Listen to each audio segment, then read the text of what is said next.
And then you hit launch game. Yep. Yes. I have remembered to start our recording. Recording has started. Hooray! Right. Mm-hmm. Oh goodness. Okay. I'm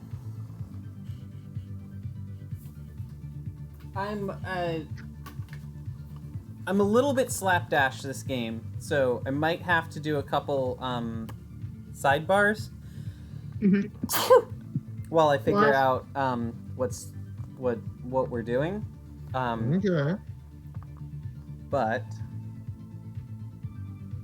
Can anybody hear me through Roll20? Is my mic on? Nope. Okay. Cool. okay. Morgan can't make it. Adora will be on in a bit.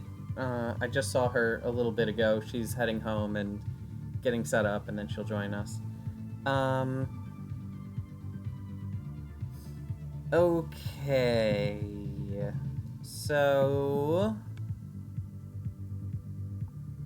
let's see. Pre-game stuff. Remember to go over your abilities and your wounds/traumas. Oh gosh, we're actually playing a game. I guess we should actually do this. So I guess to give a canon reason why Morgan is unavailable, that super bright supernova that Emil was temporarily enveloped in, Ruda, because he really didn't understand what was going on, walked a little too close to it and just kind of sizzled his corneas. So he's laid up in the medical station for a bit. Okay. No. Kind of did the whole thing where it's just like, hey, it's eclipse. Don't look right at the sun. Okay, looks directly at the sun. Mm-hmm. Okay. So, everybody on Roll20, you should all be on the home page right now, which just has a bunch of post-it notes and then all our characters grouped together up at the top. You can hold Alt and double-click on your character to open up your journal, which we will use for some of this stuff. So the first thing we're gonna do is we're going to go over, everybody go over your abilities and your current wounds/traumas as a reminder of what you've got going on.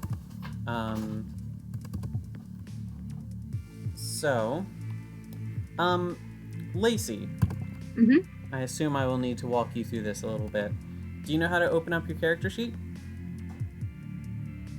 Nope. Okay. Are you on... You're on the page that has a bunch of, like, flashcards, post-it notes on it, right? Yes. Okay. You see your character here? Yes. Okay. Hold Alt and double-click on her. Oh. Okay. There's your character sheet. Each of these checkboxes opens up a section, and then you can hit the checkbox again to minimize that section. Cool. Okay. So you're going to want to open up, to start with, we're checking if your character has any wounds or traumas we need to be keeping track of and keeping in mind as we play. So go to Health and Status, hit the check mark on that one to open it up. Got it. I'm there. I'm at health.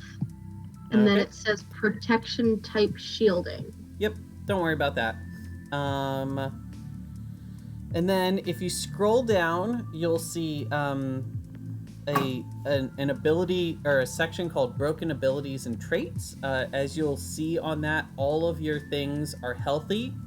So your character is fully healthy, has no broken limbs or anything. And then there's a section under that called Traumas and Miscellaneous Injuries. And you'll see that for yours, that is empty. Does anyone have a injuries and traumas section that's not empty? I think my character does. Mine is not empty. I have a trauma. What you got? I've got disassociative episodes. Okay, keep that in mind. I'm assuming because I am a thought in my home territory, but I'm like in a meat sack, so it sucks. And yeah, my brain is trying to expand, but it can't beyond the flesh. I think it was also just from all the stress we went through in that first level. My character's that too. My character's wings are broken, and she burned out her defensive ward spell a while back, so her defenses are burned out. So I'll need to fix both of those. And then I have a trauma called emotional blunting, which I think just means she's kind of like emotionally numb to things right now. Anyone else? Kevin, do you? I don't think so. It's under. Wait, you said it was under character sheet, health and status? Yeah. I don't see anything. Yep. Okay. So you're good. And then Aeneas, Paprika's all good. Yeah, Paprika's all good. Okay. If you want to, now is a good time to also go down to your abilities section and remind yourself what kind of abilities your character has. Although actually, abilities are visible in here. It's the section above all your character's body parts are their abilities. So that can be a quick reminder of what your character can and cannot do. All right. Next up, we're gonna roll a pre-game question. Click. What do we got here? What is your character's worst memory? Do they have repressed? Have they repressed all of their particularly bad memories as a form of self-preservation? Do they ever have flashbacks, etc.? Does anyone want to go first with that? I feel like Paprika's is the most obvious one.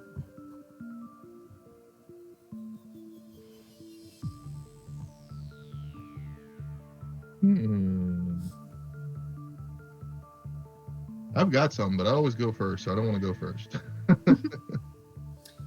Or I can start. Okay. What is Anahir's worst memory, and does she have any kind of repression in place on it? Oh yeah. Was it Anvilin that died? Avalon. Avalon. Oh my god. Like avalanche. I'm gonna just write avalanche now. Cool.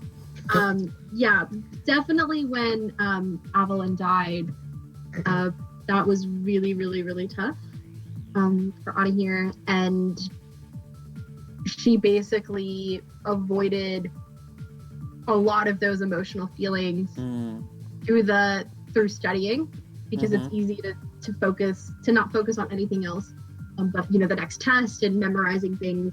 And now that she is out of school and academic in the real world, things sometimes remind her, and that can be really tough. It's been 10 years, so I would hope that at least with the time it's been like numbed a little bit. Yeah. But well, it's also being back with the group too. Yeah, that'll do it.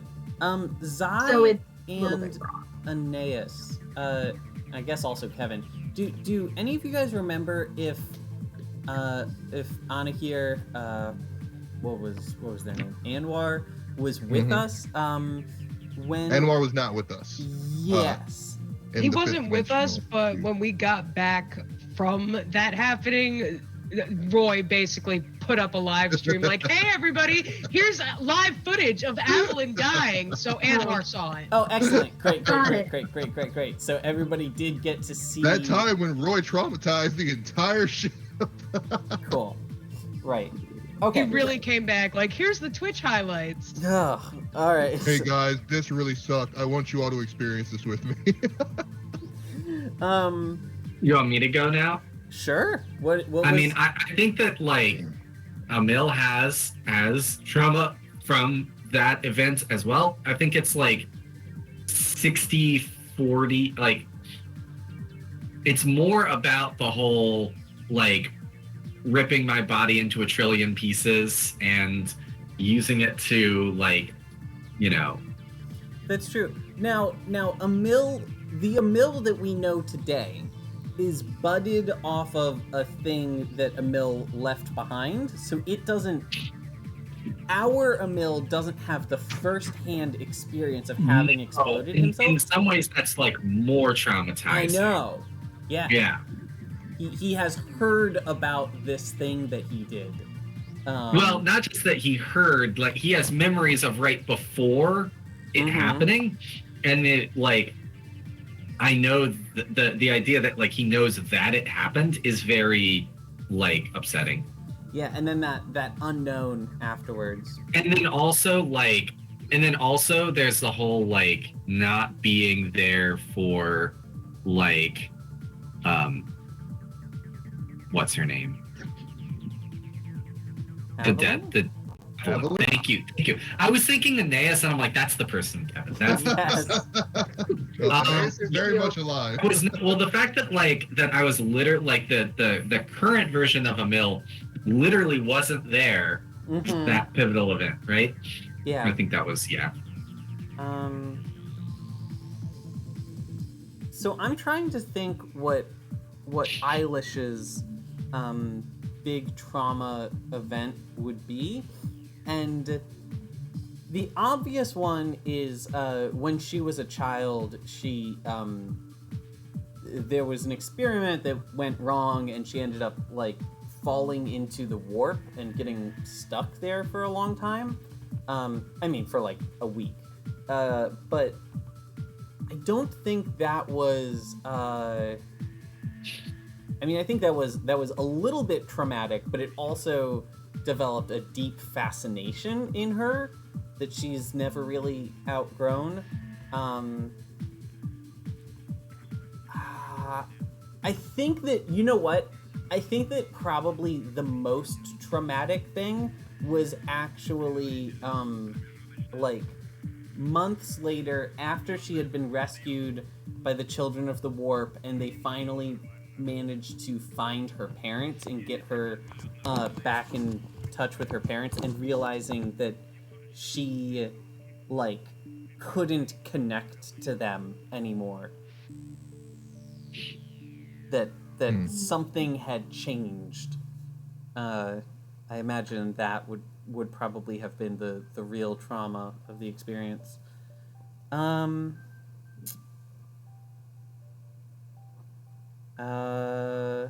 Aeneas?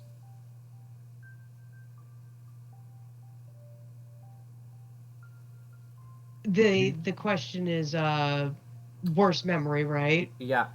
And Yep. do you have What is your character's any worst repression? memory? Have they repressed all of their particularly bad memories as a form of self-preservation? Do they ever have flashbacks?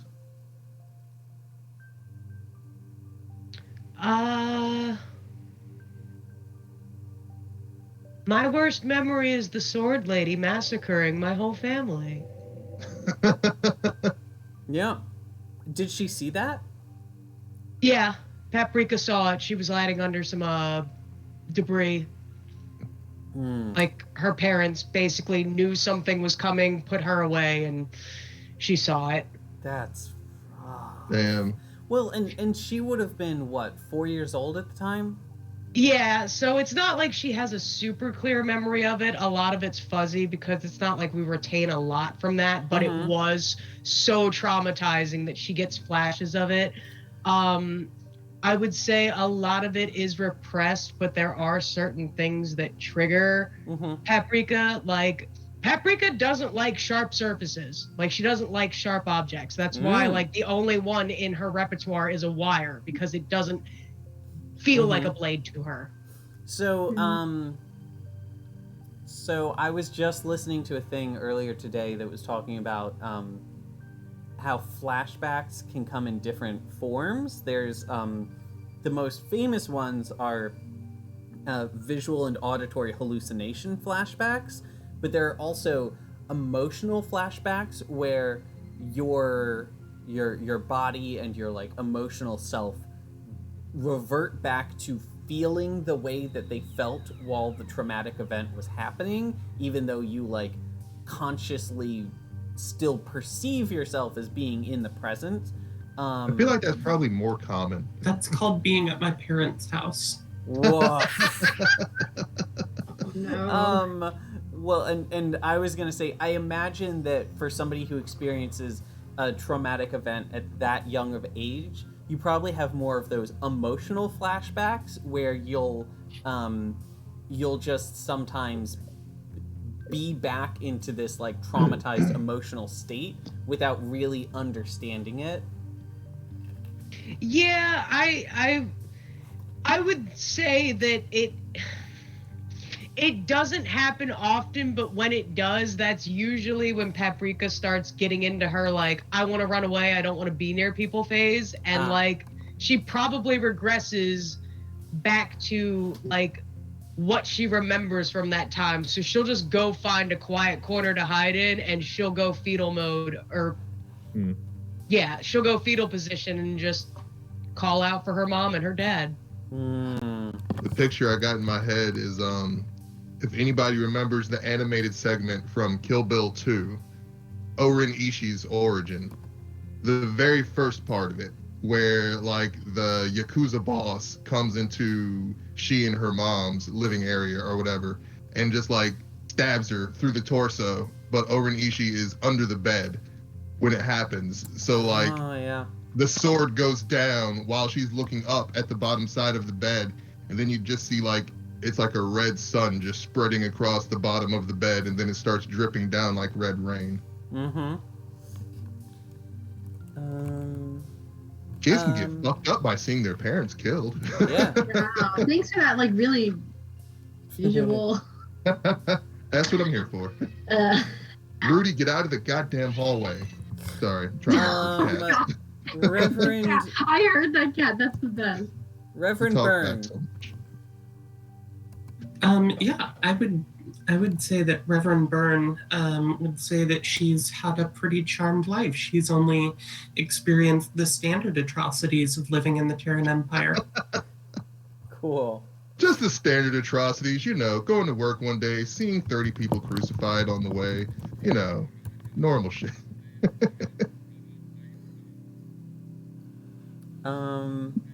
So in that case, I imagine her worst memory would probably be something very slice of life, very like. What do you? The time she got like minorly disciplined by the Mother Superior when she was 12 or something. That makes sense. Wrapped you across the knuckles with a ruler, did she? Had to be on laundry duty, probably. Okay. So that covers all of us, right? Nope, didn't do Roy's. Yeah. Roy is the party probably can't really tell this right now, but Roy is currently living his worst moment. It's in part a flashback, in part what we're actually doing in the plane of thought right now.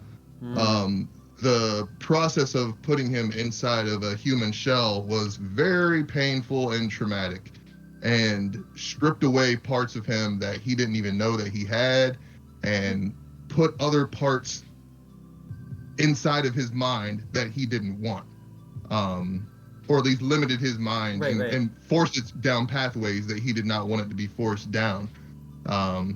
So it was like a loss of identity plus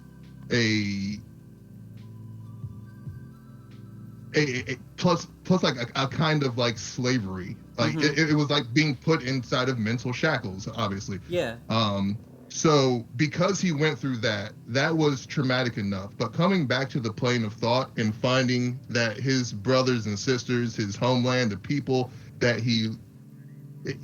they don't have love, but the people who he feels the most affinity towards, all of that rejects him. None of it recognizes him.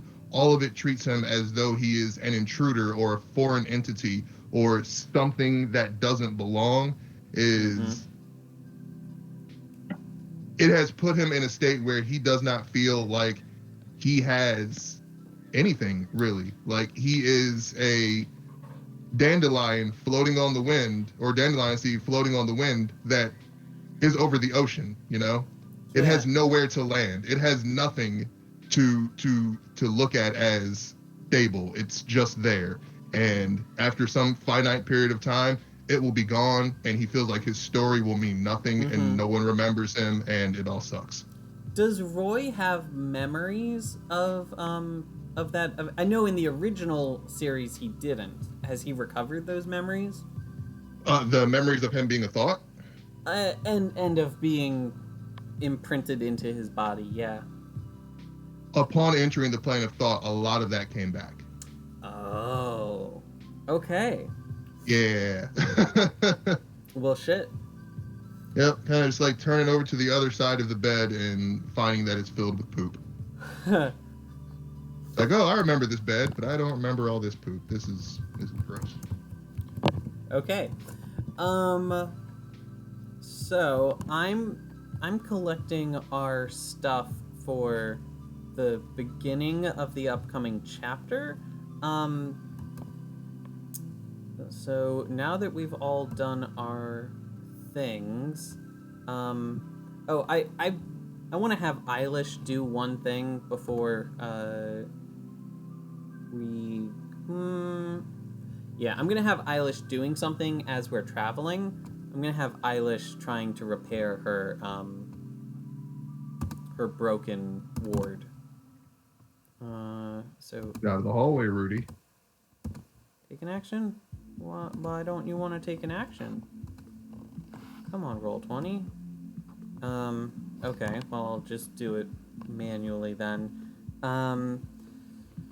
So Eilish is going to use her her corruption abilities, which is kind of like her default magic enchantment kind of stuff to... My gosh, what? Hmm? Sorry, nothing. Cat's being weird.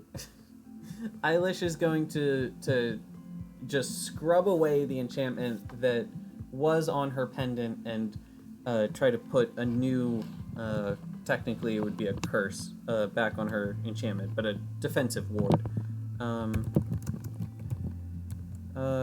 Let's see, 2d6 plus, and what is her stat for weird shit? Stats and skills, this would be soul occult, so that's a +3. Ugh. Okay. 7 is a mixed success, and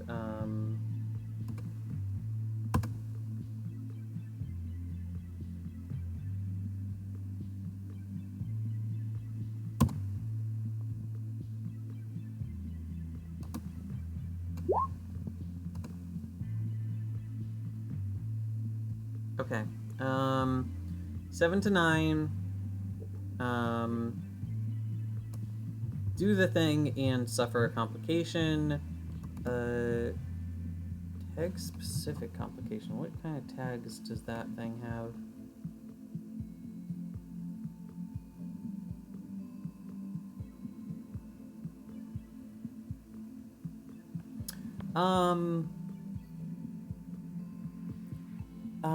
Does anyone want to help me come up with a negative tag I could add to my ward in the act of repairing it? So it would be some kind of undesirable magical effect that having a magical charm you carry around with you would have. It smells bad. It's garlic. The problem is I don't know that Eilish would mind that. I feel like she's very vulture-y. Oh, fine. Then it waters your eyes like an onion. So it sometimes smells bad. Unpleasant. How about it? Eilish, why are you crying? How about Crying? to kind of It's my expand ward. on that? It stings when it activates. So it's like a defensive spell, and when it blocks something, it gives her kind of like a full body stinging sensation. Okay, fine. I mean, the reason I'm using that is because I imagine watering eyes would be a part of that.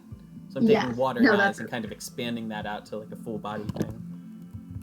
It's okay, Bren. I tease you. All right. So that covers that. She still has broken wings, but I'll deal with those eventually. Those broken wings. We'll take those broken wings and learn to fly. Fix them, Eilish. Okay. I'm moving us over to the other map. Chapter 1.5 Thought Space is the name of this map. Cool. Okay, so last game we had heard of this place that we were trying to get to. Jeff, was it called the Crystal Garden? Jeff, why did I call you Jeff? Zai, was it called the Crystal Garden that we're trying to get to? It was definitely the Crystal something. Let's go with I thought it was the Crystal Desert. I was thinking it was the Yeah, cemetery. I thought it was the Crystal Desert. Okay. The Crystal Desert is the one that we landed in like the very first episode Oh of the right, game. like we fell through it. This is a cemetery or mausoleum type of place. Crystal Graveyard. So we were told that place was a place where somebody could pass from thought space into physical space. Yeah, so that's like the end goal destination of this map, right? Yes. So Zai, how do you want to handle getting there? Because I know we didn't want to spend like the whole game on that trip. Mm-hmm. So Roy explains to the party that the path from where we are to where we need to be may appear to be a straight line, but it is not a straight line. If we try to go straight, then we're going to end up further away from our destination than where we're starting at right now. So what Roy knows about the thought space is that in order for us to get to the place where we need to be, we need to pass through thoughts that are related thematically to this place. So if we're looking for a crystal graveyard, we have to travel through a lot of memories that are attached to death and loss and some of the bad things that we just talked about in our first game question. Oh, so could that be the That's like the lily pads that we have to hop to. So like the conversation we just had was the act of our characters going through that. Somewhat. Okay. So I think that we need to explore and expand upon like that discussion. That was our map, basically. Mm-hmm. That was us looking at or discussing the map of where we need to go. So now we have to actually go through each one of those memories or each one of those concepts. Mm-hmm. Mm-hmm. So yeah, who do we want to start with?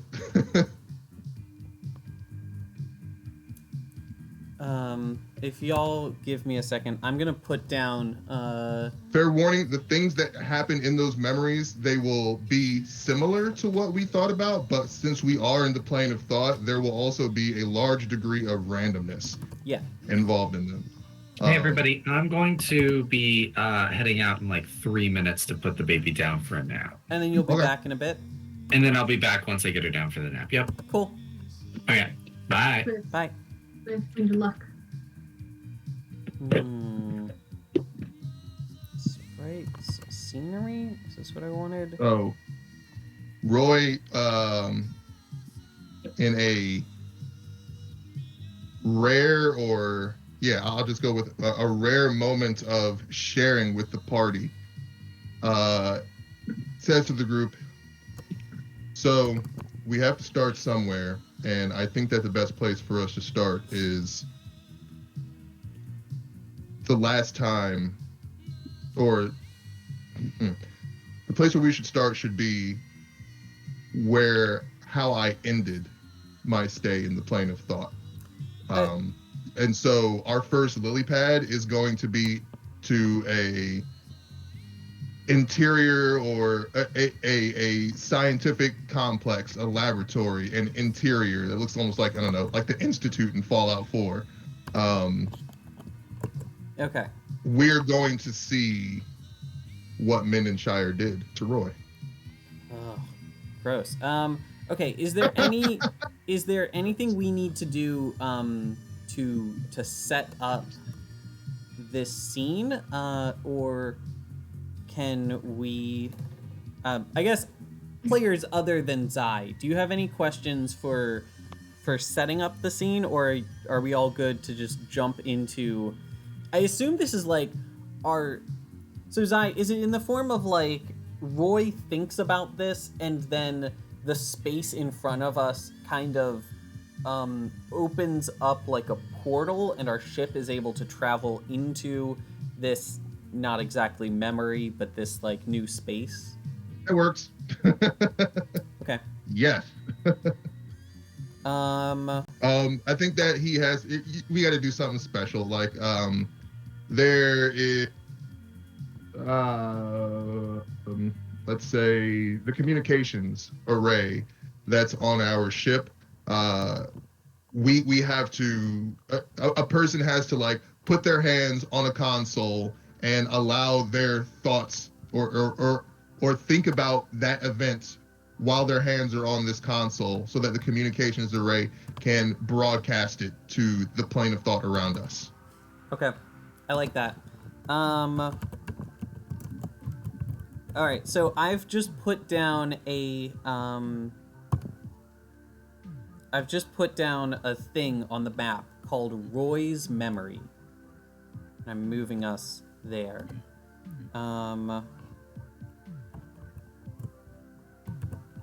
Does that look good, Zai? Yeah. Okay.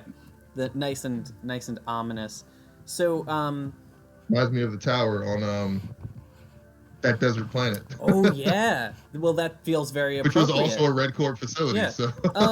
So while we're doing this scene, who do we want to be the next thing? I think that the last one should be the thing with Avalon, because I think that touched the most people. So what about I think the next scene from here should be well, I'm sorry, the scene right before the one where we go to Avalon's event should be Paprika's memory. Okay. I'll get something together for that. And then I think that my character's memory would be one of the would be a good option for memory number 2. So I'll start putting that together. Okay, Zai. So tell us what we see as we go through Roy's memory. All right. So Roy puts his hands on the console. The memories start being broadcasted via the ship's communications systems to the plane of thought around us. And the party sees this dark, purple, really ominous looking tower form in front of it. We start moving toward it and it disappears, and then it's as if the ship is inside of this structure. And something is beckoning us to get out and take part in the thought and understand the memory. So the room that we're in is dark. There's like wires and cables all over the place. There's steam and there's vents that are putting out steam from like the ceiling areas. There's lots of consoles, dials, flashing lights, and in the middle of a large circular room, it looks to be like what is almost like an old school operating theater. And we see on the bed, in the middle of the operating theater is an operating bed, and on said bed is a human who looks like Roy. But it's clearly not Roy because this human is begging for his life, twisting in the restraints that he's in, trying to get free. His hair's not white, his hair is black. And we also see a slightly hunched figure next to him, along with a few scientists with like full laboratory equipment with like the hazmat suit type deal next to him. Let's say three scientists are there along with this hunched over figure, and this hunched over figure is talking to this human who is screaming, but we can only hear the human's distress. We can't hear what the scientists or this hunched over figure are saying to the human. So we need to get out of the ship and figure out what is being said and what is actually going on, because only Roy knows what this is. So this started with Roy suggesting that the way that we would need to go is through a series of essentially thoughts or memories. So we have reason to believe that this is a memory of the person who was like touching the community. So we have reason to believe this is Roy's memory, but we don't know what the memory is. Okay. Yep. Everybody Okay. sees a human that looks like Roy, but it's behaving in a fashion that's very uncharacteristically Roy. So it's clearly not Roy. Okay. But there's other figures there that are mysterious. There's a hunched over figure that I think some people on the ship may recognize. Right.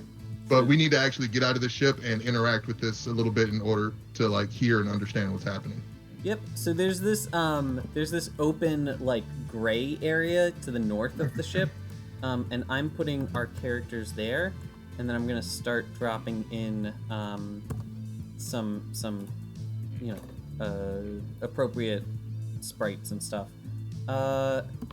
Okay, so we step out of the ship. Let's start with Paprika or Anna here. Do either of you have an immediate reaction to seeing this a distressing scene? I'm shocked and I want to investigate further, especially since this patient is in pain and these scientists don't look like they're helping. Ooh, they're certainly not. They look like. I mean, should I roll a perception to see? No. if they... So you do you like run forward and try to grab one of them and like interfere? Yes. What happens when she tries to grab somebody? Her arms pass completely through them as if they were made of mist. Yeah. Okay. Plan B. When Anna here does this, Anna here hears what that scientist was thinking. Oh. Do you want to know what the scientist was thinking? Yes, please. All right. Let's see. Do I need a name for this scientist? I don't think we. No name needed for the scientist. Yeah. In a brief flash, Anna here hears. Oh fuck! I really hope this works. This is our 13th specimen. We have tried this procedure over and over again, and every time it fails. And I'm pretty sure if it fails again this time, then Mindenshire is not going to let me go home to my kids, and all I want to do is go home and just, have a good day. I just want to drink some gargle blasters. I just want to, watch the news, watch some sports rides. That's all I want to do. But I just had to be the smart one in the family. I just had to be the one who understood I understood the dynamics of the plane of thought, that understood how to, and then it just cuts off. Mm-hmm. And the scene somewhat freezes. Not like completely freezes, but like super slow motion, like 10% of the speed of actual reality. Mm-hmm. So now, instead of hearing, the humans, everybody just hears, Yeah. help me.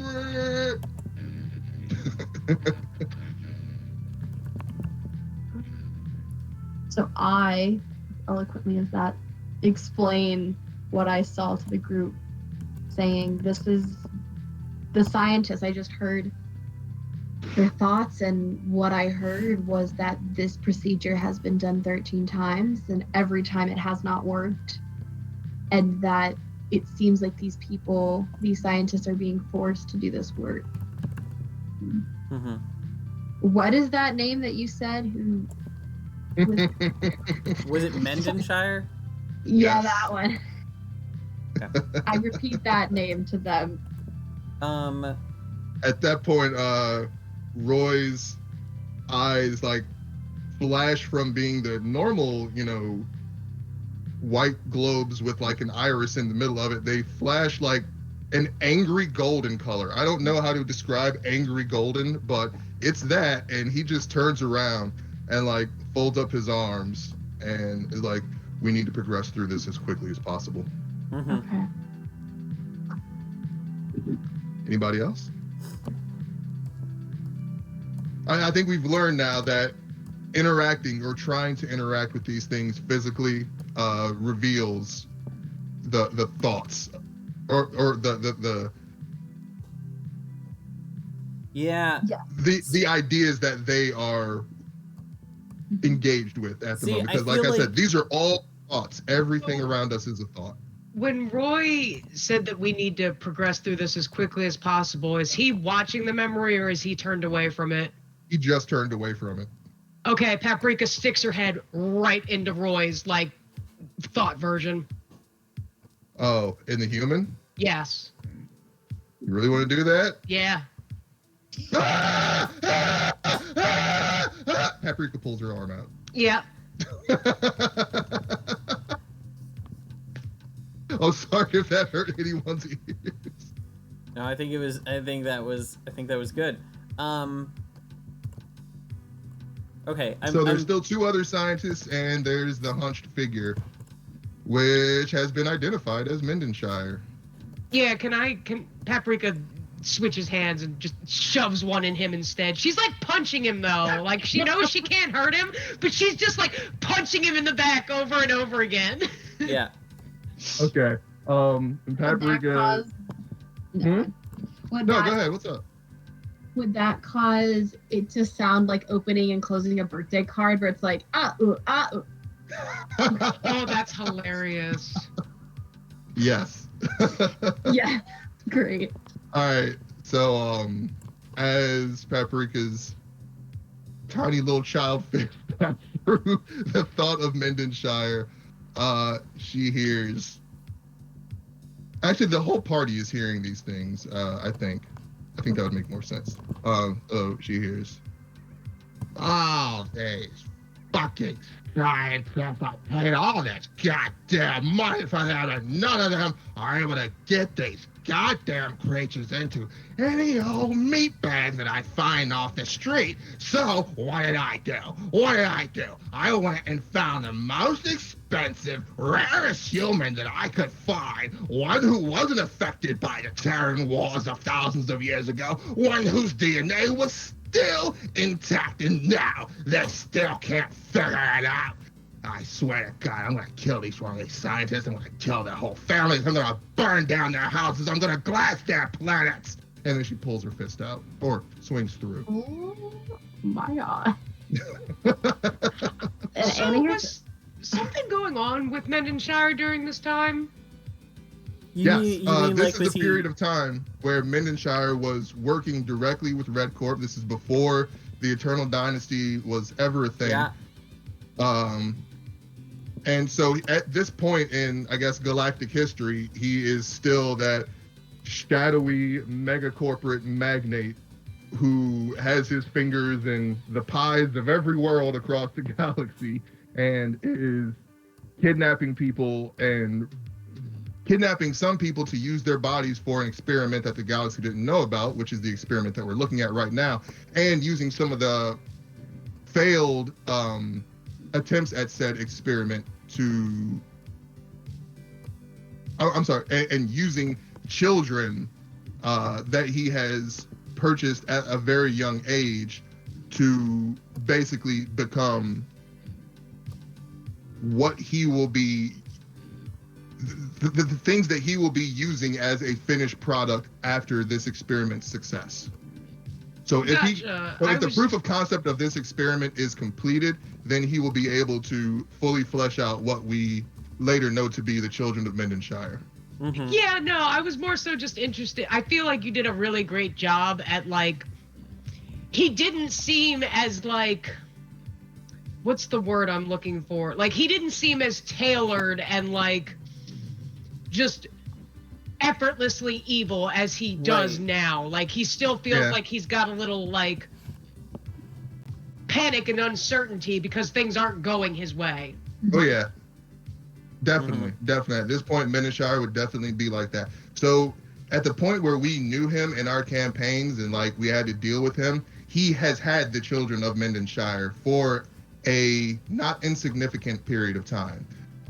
Having the children of Mendenshire, having conducted these experiments and finally succeeded, had given him a huge measure of power. And also, I mean, I don't really know if we as a party know this yet, but also gave him reason and ability to create hollowed out versions of himself. Okay. So the Mendenshire that we're seeing in this scene, there's only one of him at that point in time. He's the only Mendenshire in the galaxy. The Mendenshire that we saw during our campaigns and that we know now, he may not be the only one. So I think that so my rationale for what I'm about to do is that I don't think I think that we need to just push through these memories and just like get to the other end. And I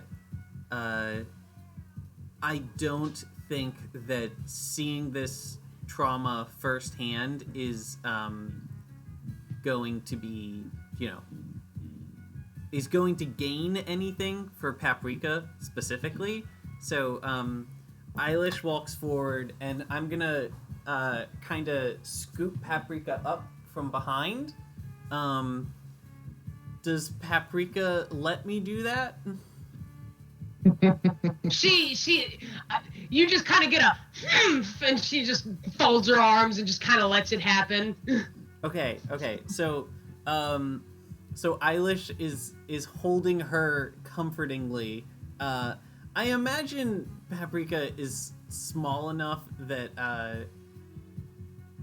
well, she would be 9 years old. Okay, I think that I'm not able to effortlessly hold her, so I think I'm kind of just I imagine I've got her scooped up from like below the armpits, and I'm kind of half hugging, half lifting her, and then I wanna scooch over to Roy and put a hand on his shoulder and just like check how he's doing. Yeah, I was gonna say that somebody should probably just, once we determine whose memory this is, and I think it's obvious, then we should probably try to get that person to interact with the memory. Or the thought. Well, to start with, I'm not saying anything. I'm putting a hand on Roy's shoulder and just giving him a look to see how's he looking.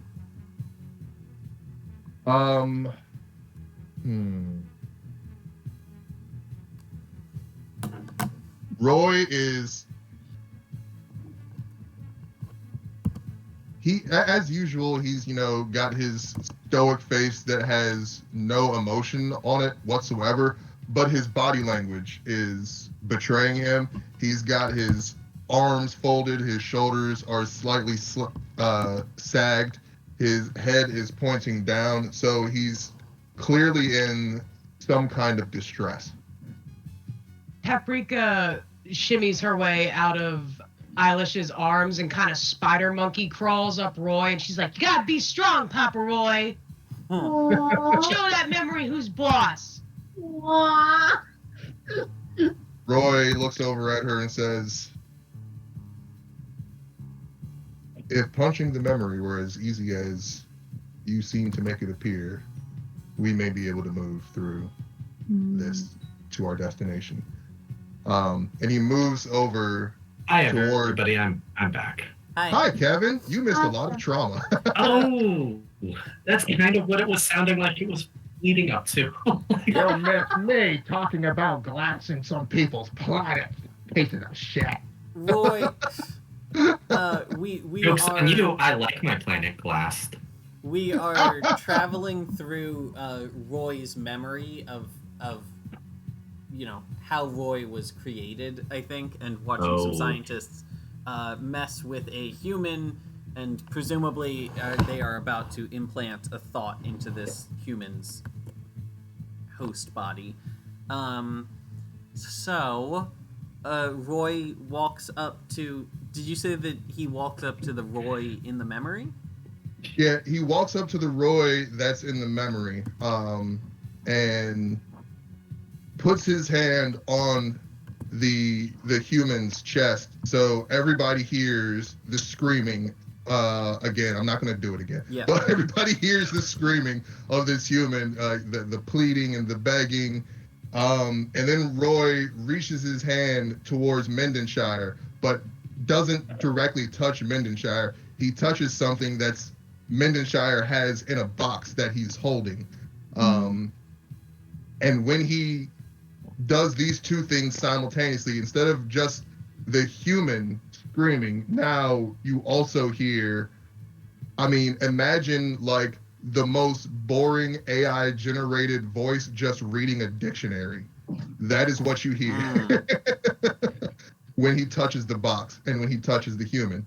I think at this point somebody should ask what the fuck is going on, what this thing is. This box, unless it's clear to everybody. I think it's clear to me. But would it be clear to Eilish? I think that Eilish thinks that Roy knows what that is, and she's just gonna ask Roy. I think she's gonna nudge him with her elbow and say, "What is that thing?" Roy looks at her and says, "Have you heard the human tale of Pandora's box before?" Yeah. I have. I had a whole class. I had a class that oh my god. Oh. Ooh. Cat, stop. So yes, Eilish knows of it. Eilish looks at, Roy looks at Eilish and Anna here and says, "This is the part of Pandora's box that was left behind after it was closed." What does sex education have anything to do with this? Oh boy. I feel like there were layers to that. Oh. All right. And I just leave it to the religious one to start the sex talk. No, I'm just kidding. I just talked to was that Reverend Mary Patricia? Mm-hmm. I'll just say we're gonna have to have a talk later. Remind me, and I'll get you caught up. No. They said that chastity is important. Therefore, we should not open that lid. Hope was the thing. But what's the fun in that? Left in the box. The box. I think when they meant that, it was a metaphorical box. Yeah. So the metaphor here is that Roy is equating what he used to be with the concept of hope. Right. Mm. 'Cause That hope is was what last Roy. That is what the thought Roy was.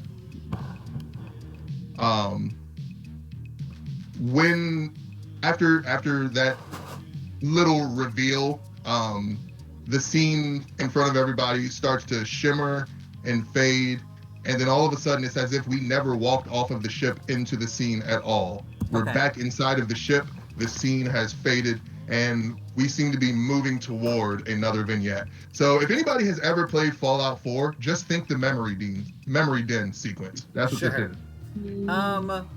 Okay, so I think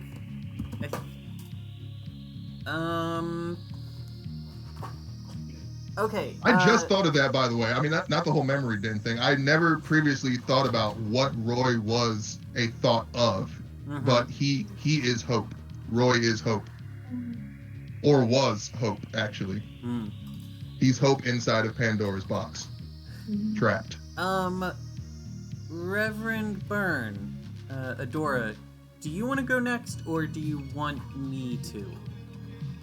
I can. Okay. Where does your memory take place? It would probably be a mass funeral at one of the battle sites. Oh. Ooh. Okay. I'll have a battle site up for us in just a second. Are we talking like a open countryside that they were fighting in, or is this like the blasted out ruins of a city? More the blasted out ruins of the city now that the planet has been appropriately conquered, and they've had time to gather the bodies up. Yeah. Okay. All right. There's our blasted out remains of a city for you. Where's my Reverend Byrne? It's right over here. So we've got Reverend Byrne there. It's a funeral. Is it a mass funeral? Oh yeah, definitely. No time to individually give a funeral for tens of thousands. Yeah, and is the who's there? Who's in the scene? Presumably there would be perhaps a couple of other sisters from her particular nunnery, along with the surviving members of whatever battalion was deployed here. And then just the rows upon rows of boxes. Okay. I'm gonna start dropping in some NPCs for us. So we have some clergy here.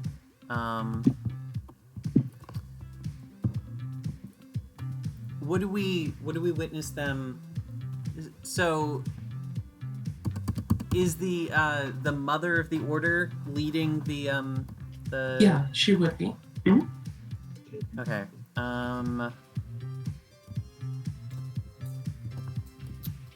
Let's pick out a good one. How do you feel about that purple-haired lady up at the top there? Sure. Okay. So that can be our Mother Superior.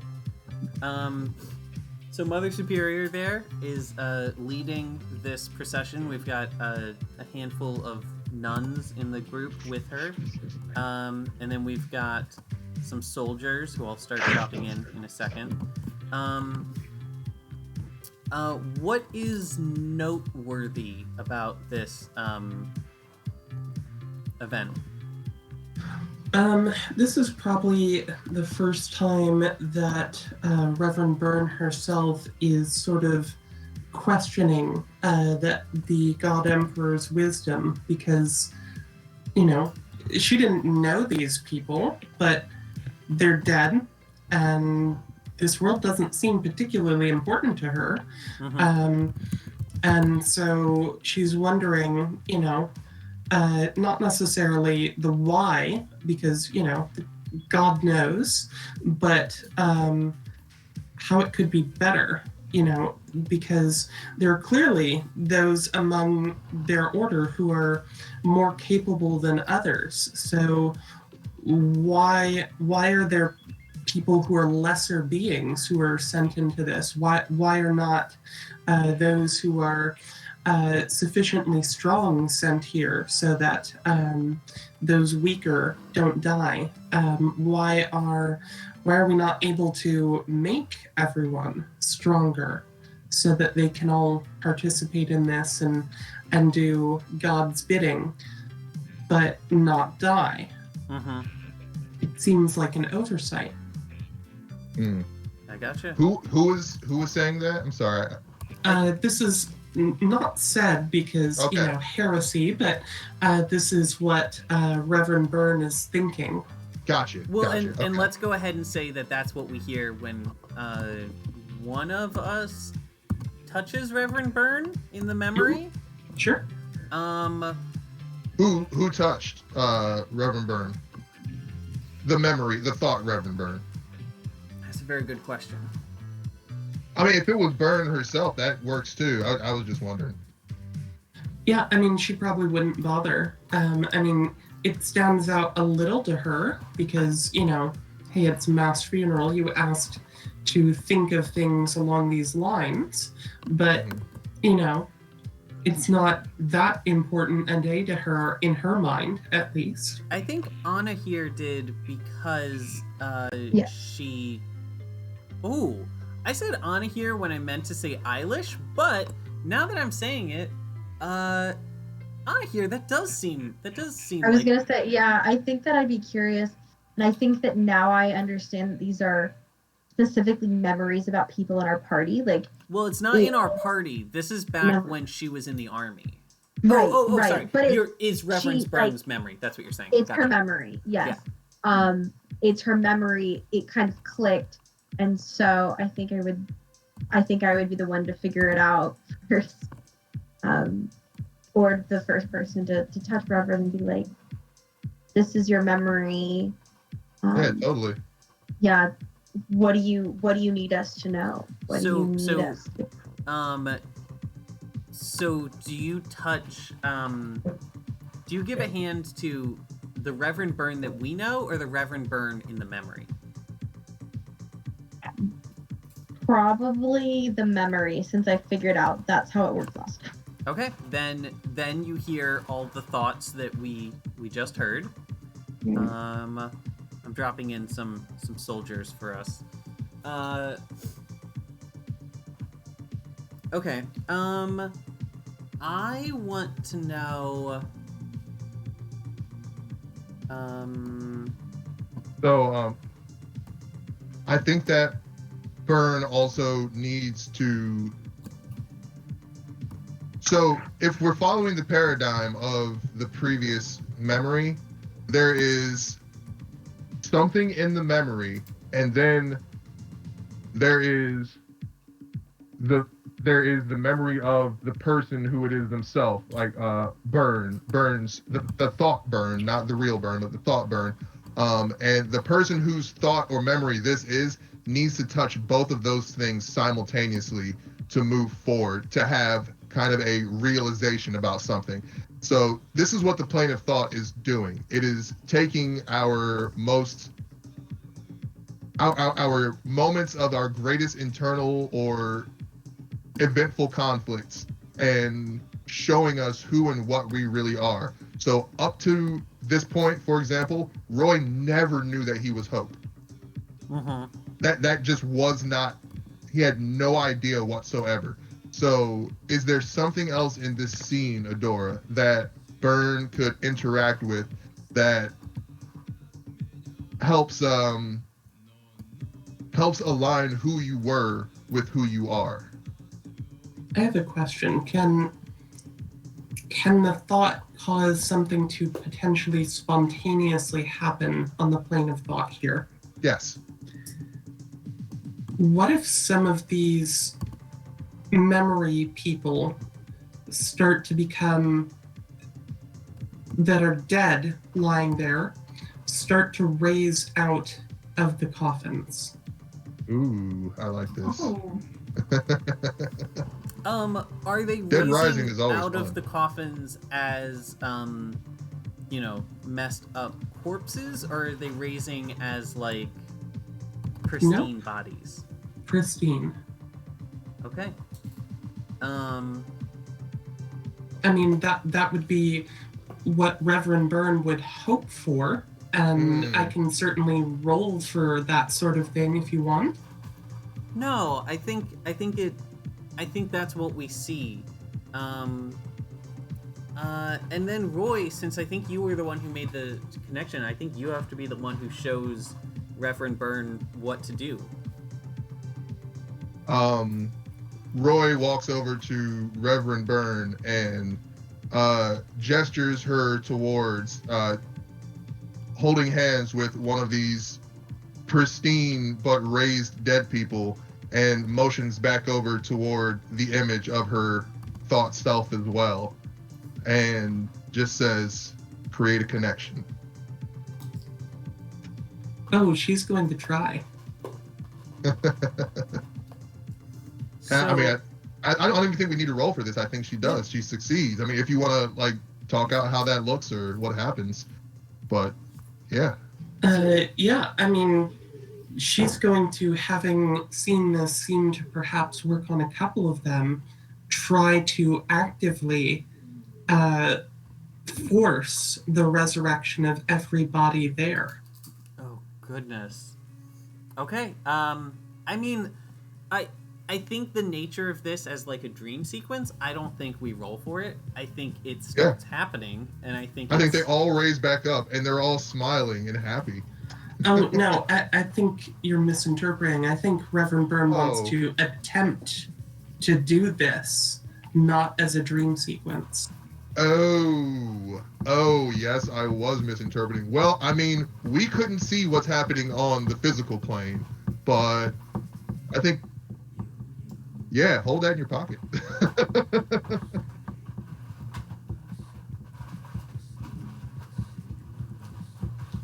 Yeah, I have thoughts about what. I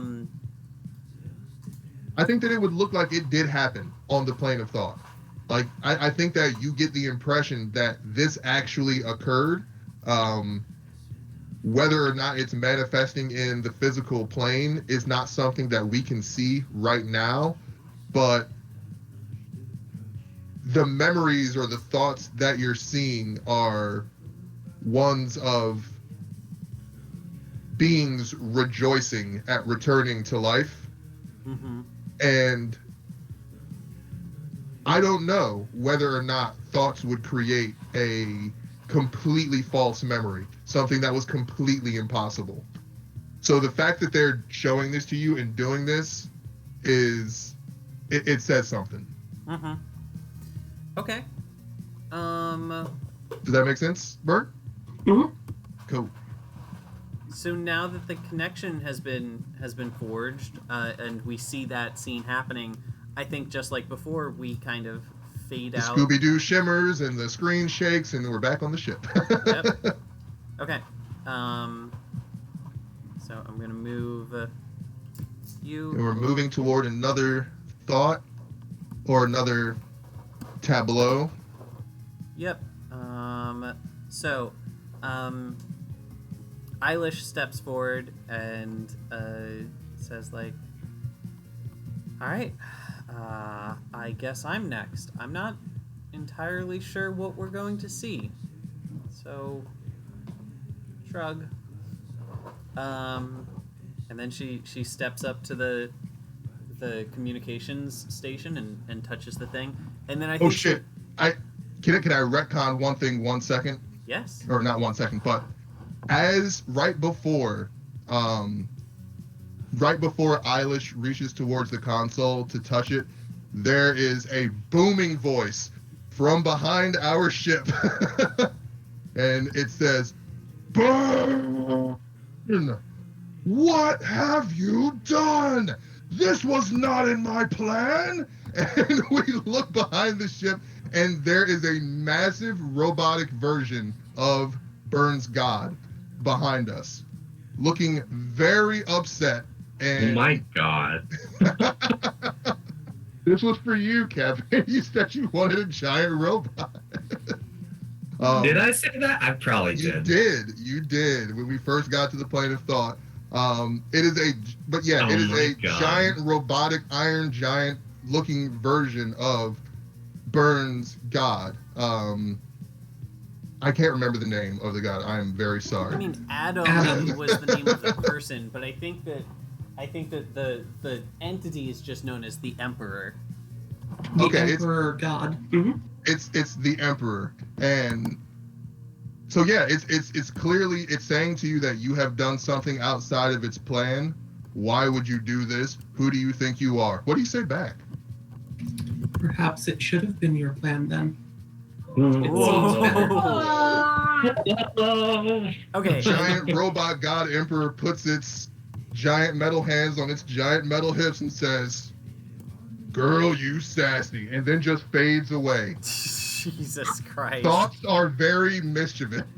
Oh my gosh. And I said, did you just talk back to your god? Yep. Maybe it was a little robot god was a little proud of you. You know, the thought. So.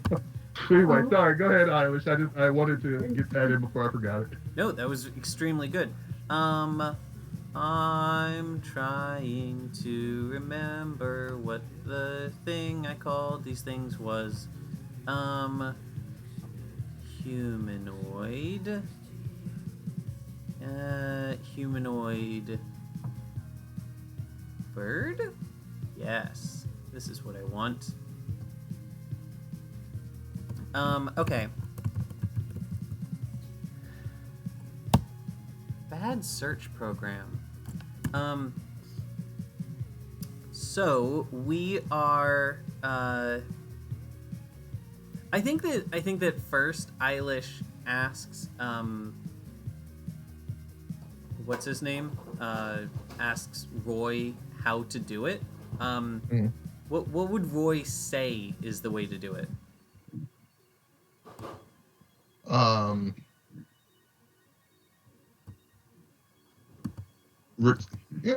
right. I don't have a haiku offhand, so he says some cryptic ass haiku which ends with basically just touch the console. Fair enough. Okay. I would have loved it if what you had just said, that like some whatever haiku just touched the console was itself accidentally a haiku. I mean, just touch the console is at the end part. Yeah, there you go. Yeah. I don't know the first two stanzas of the haiku, but that's the last one. Just touch the console. Okay. Where are you taking us, Eilish? So, we touch the console, and we find ourselves standing at a we're in a industrial research colony. So it's oh boy. I think it would probably be a it wouldn't be a full O'Neill cylinder. But I think it is probably like a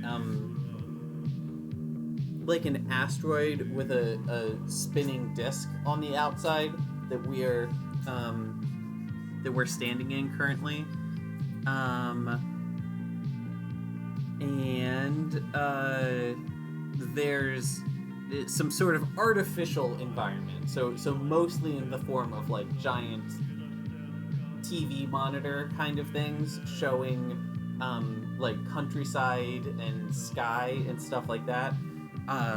But the vast majority of it is just these industrial buildings, and then there's lots and lots of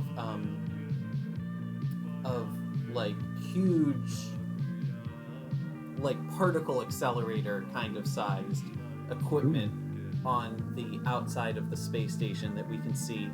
And I think we're seeing I'm imagining like a junkyard on Coruscant in the Star Wars universe. But much more polished than that. Because everything on Coruscant is polished. That's why I said that. Oh, you're right. Yeah. Coruscant. Sorry, It's like a chromium city. Yeah.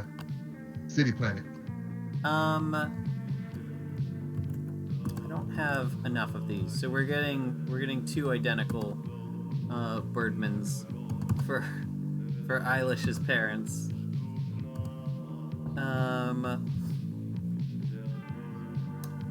So ew, I don't like that. Okay, help me.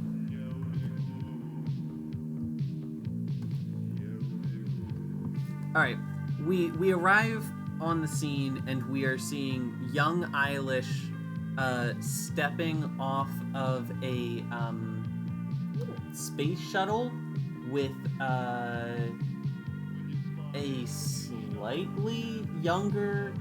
Oh no, this would have been before campaign 1. So with a younger, what's her name? Starfire? Avalyn's mentor, escorting her, and Starfire leads her up to one of these buildings where she knocks on the door, and 2 avians step out, and there is a moment of like stunned silence as they kind of can't believe that she's actually there, and then they run forward and they wrap her up in a hug, and there is, I think it's like in a movie when you can see that people's mouths are moving but you don't hear any words happening. And then it's like a sitcom and they're talking in the kitchen. Sure. And then I think it fast forwards a bit to later that evening, and they're sitting around the dining table, and there's Starfire and Eilish and both of her parents, and Eilish is just, as the conversation continues, she's looking more and more distant. And that's all I've got for now.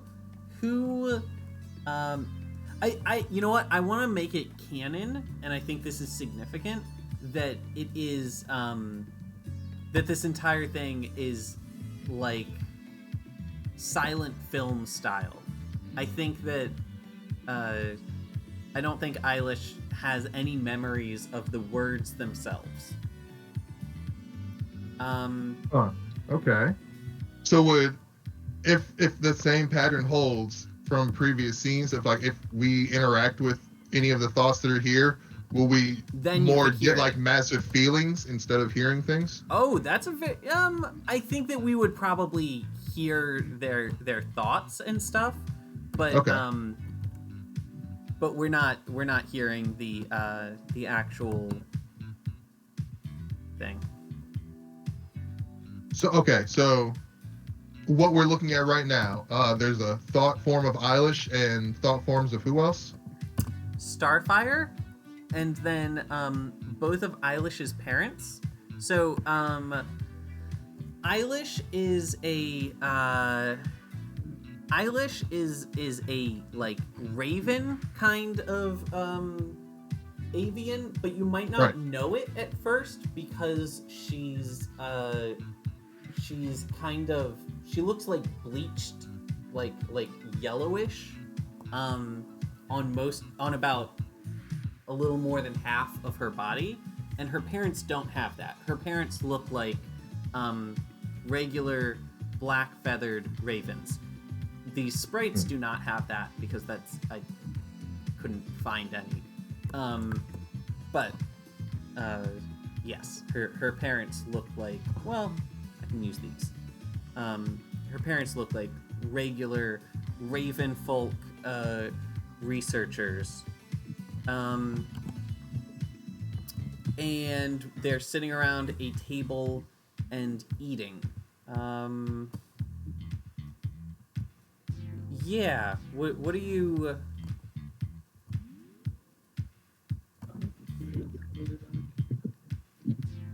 where do we go with this? I think Roy would move towards the thought of Starfire, and put his hand on their shoulder. Okay.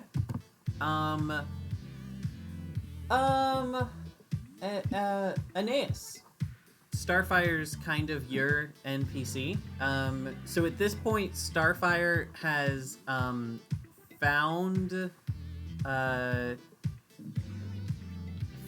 Eilish sort of adrift in the warp and rescued her, and then taken her in. This would have been during the period where Evelyn was Starfire's apprentice, but was kind of like close to graduating her apprenticeship.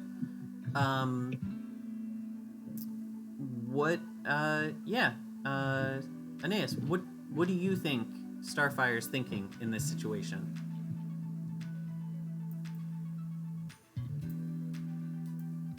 Oh, this is so good, because I just feel like this is something in her nature. Like, I imagine there was a part of Starfire that was just like,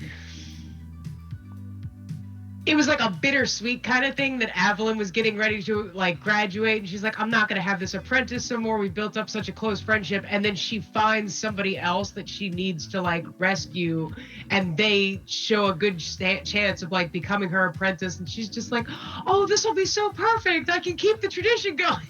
Well, and here's the question, because I think that her mission was just to find this lost kid and return her, but I think that upon having spent a little time with Eilish and seeing that Eilish has a natural affinity and fascination with all things arcane, and then seeing Eilish come back home. And I think she's starting to recognize this idea, this look on Eilish's face of like, you can never really go home after something like that. I think that maybe this is the moment when Starfire starts to realize that maybe Eilish isn't supposed to go home. Maybe Eilish is supposed to stay with her. Yeah, that's perfect. Okay, so that's what Starfire is thinking. Anna here, do you have anyone you want to check in on in this scene? Well, I think I'm feeling this. I think that out of all the memories, this one seems like a good memory. So I think that I'm, well, at least from what I know, like it's as you mentioned, like bittersweet, but there doesn't seem to be any imminent danger yet. Yeah. So. I think that the thing you notice watching is that that child Eilish, who's relatively young in this scene. I think that child Eilish at this point would have been maybe like 8, 9, 10, like a preteen,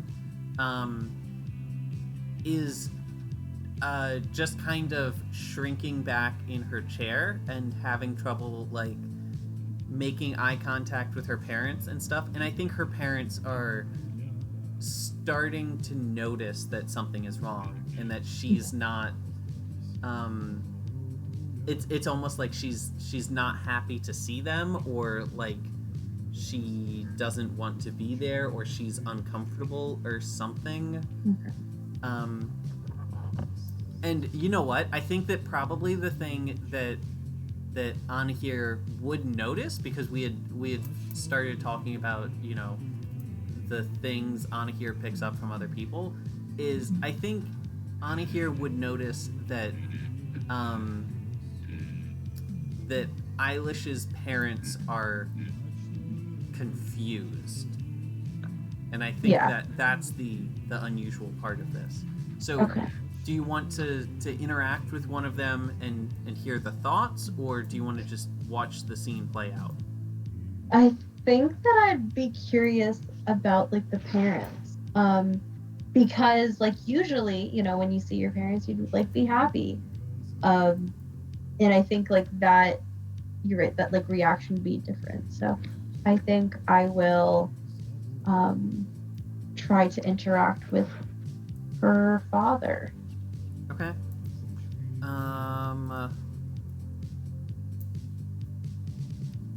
Yeah, so I think that, you know, as I've established, you can't hear any of the voices in the scene itself. But when you interact with her father, you feel, you know, you hear his thoughts, and he's thinking about, he's bringing up all of the things that she, you know, that were parts of her life, when she was, you know, up until like a month ago when she was living with them.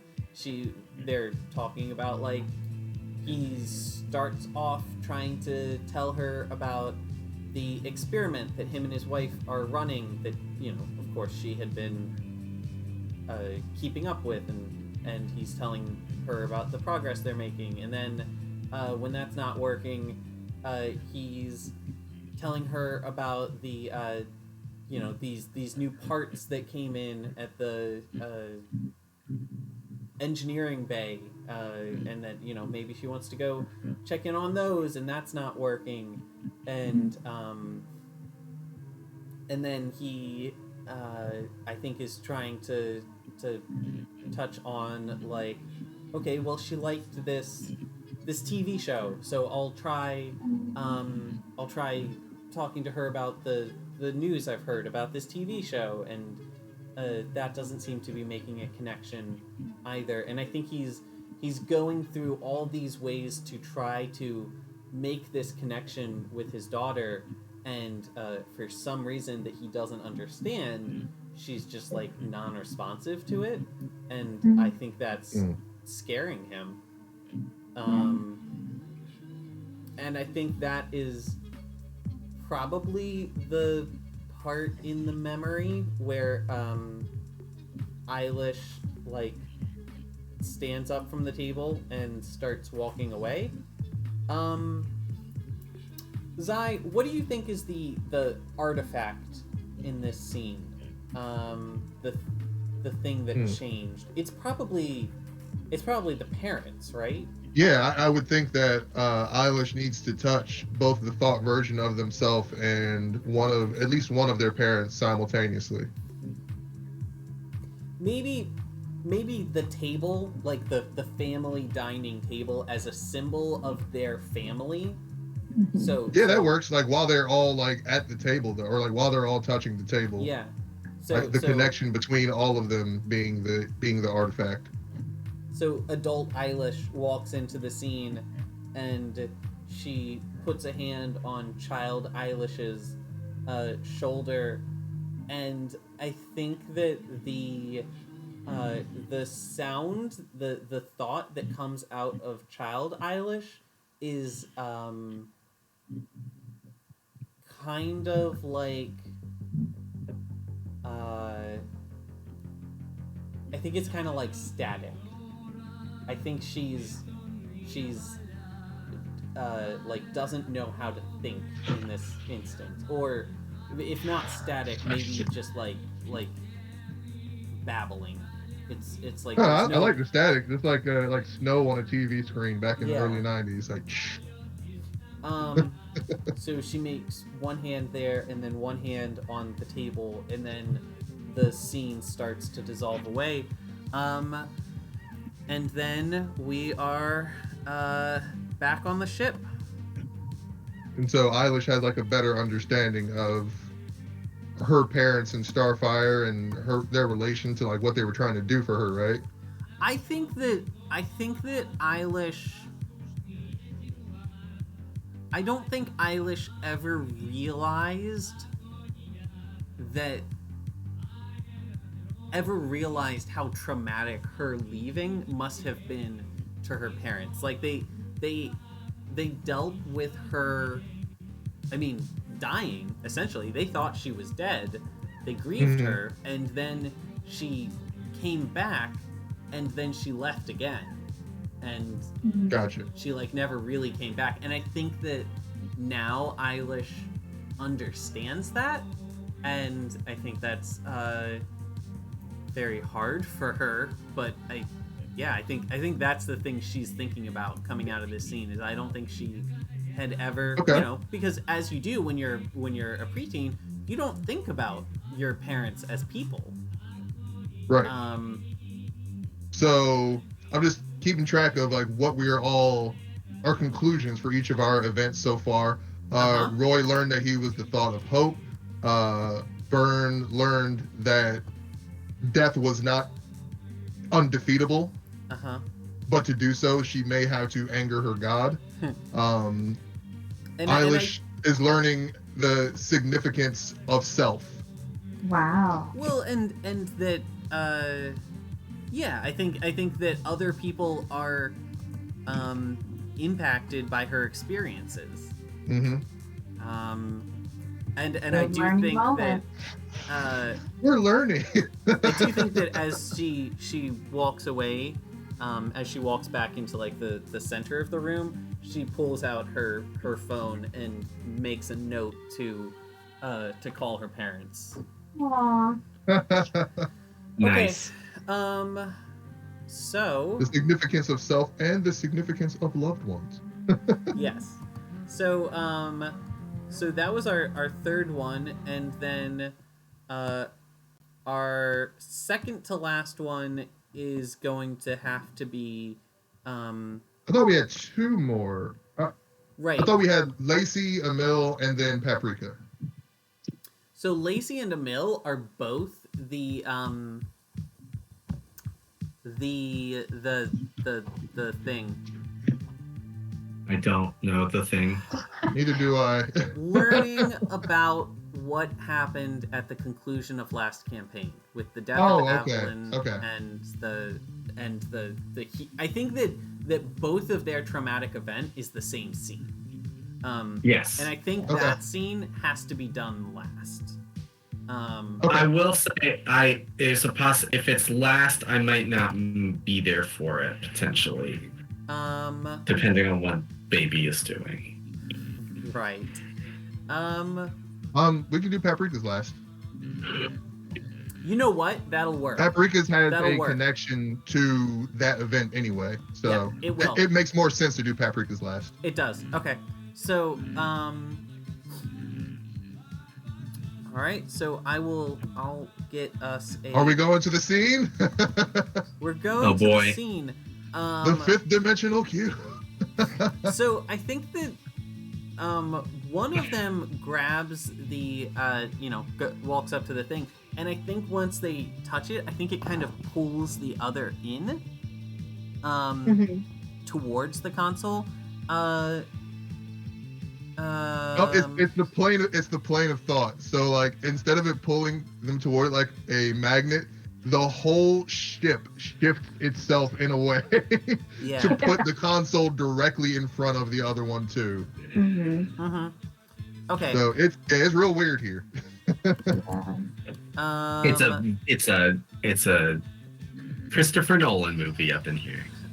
Here or Emil? Which one volunteered to go next? I think I did. Okay. It's good because Kevin was like there as well, so Kevin will be able to shape out some details. Okay. Thanks, Kevin. So,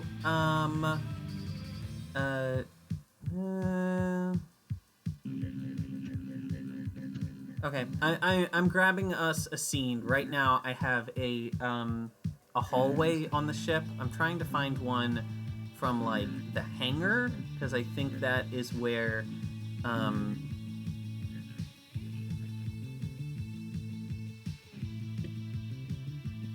So is this memory from Emil's perspective going to be from the perspective of Emil as like a little finger?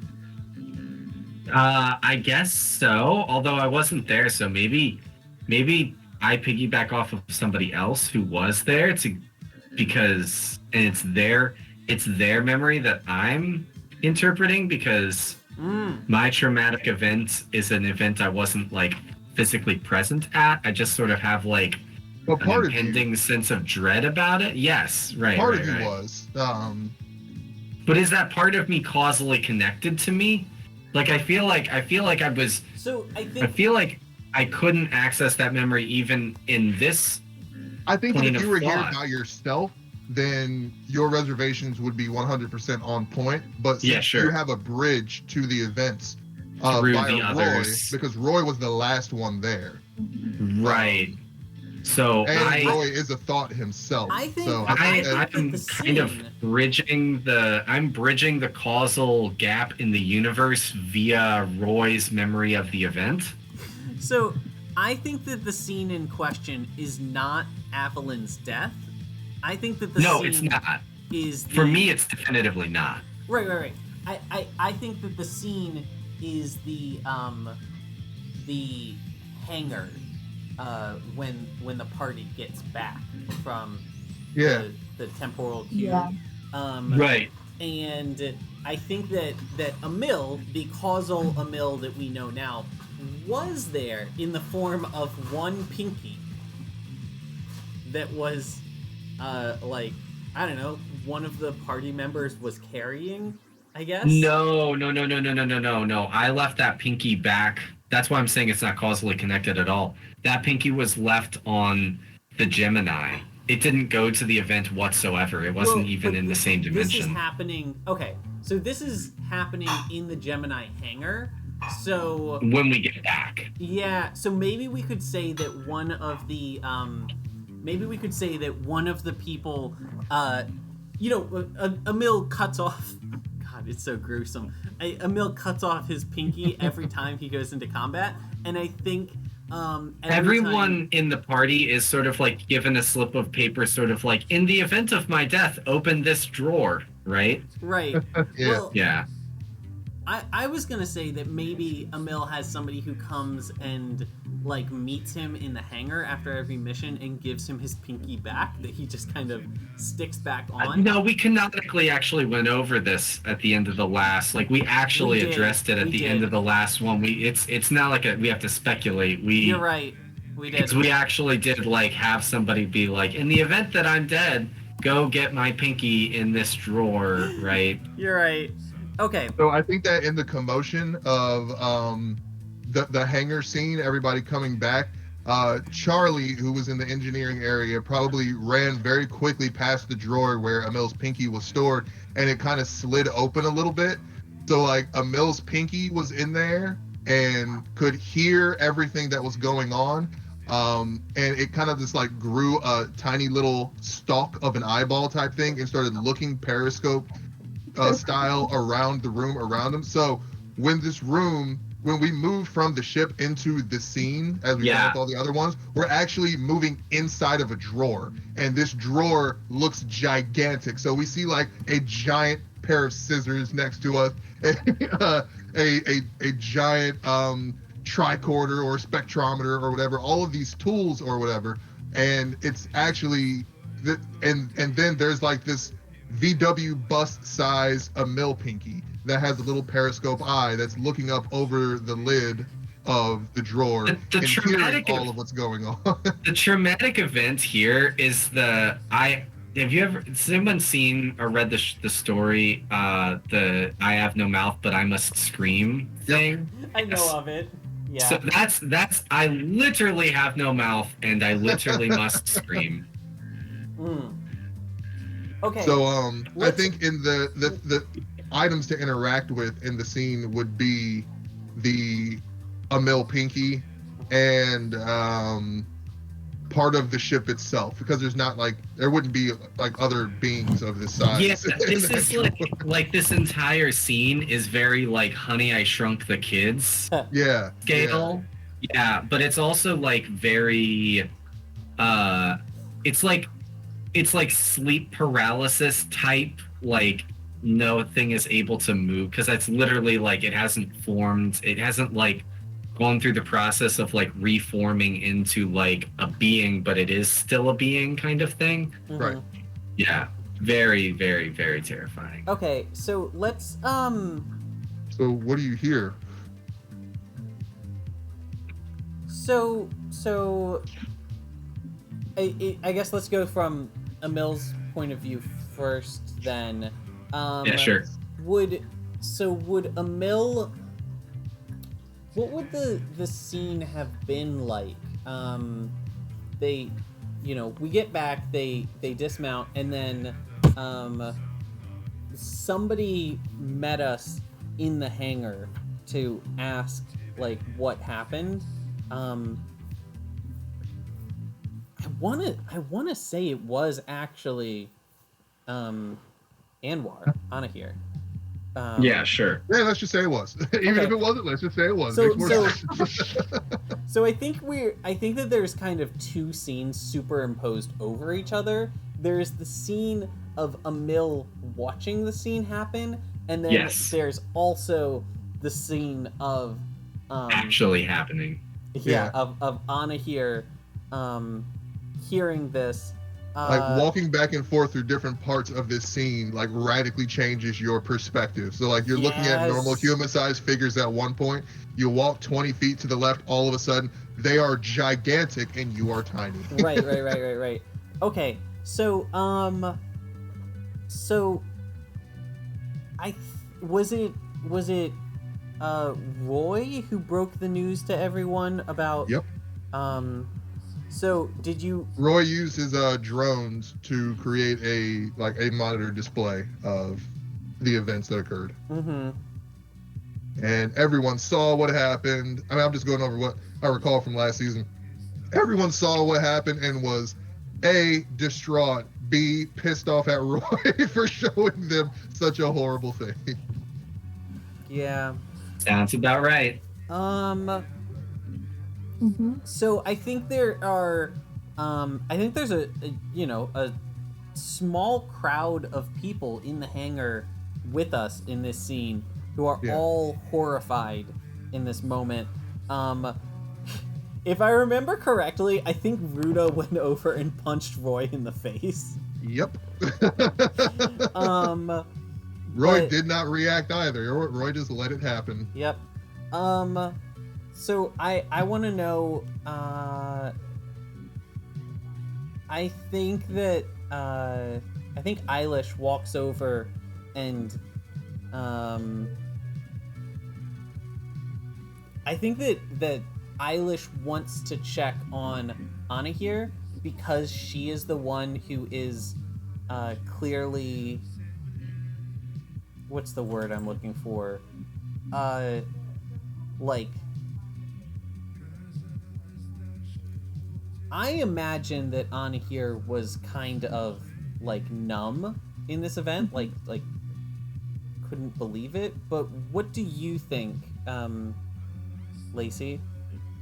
How did Anna here react upon seeing her best friend, get stabbed? Like for the first time, or like, am I here watching this? I'm here watching the scene. How did Anna here experiencing it the first time react? Just like doubling over, but so with so much emotion, just tears streaming down the face, that she can't even cry. She's just like making noise but can't actually like she's sobbing but there's no sound. Mm-hmm. From inside the drawer, there's a sad wiggle. The pinky wiggles sadly. I don't like that. I don't even know what that would look like, but that's great. Who else was so I think that Everyone was there. Mate was there. I think that Byrne was there? one of the people there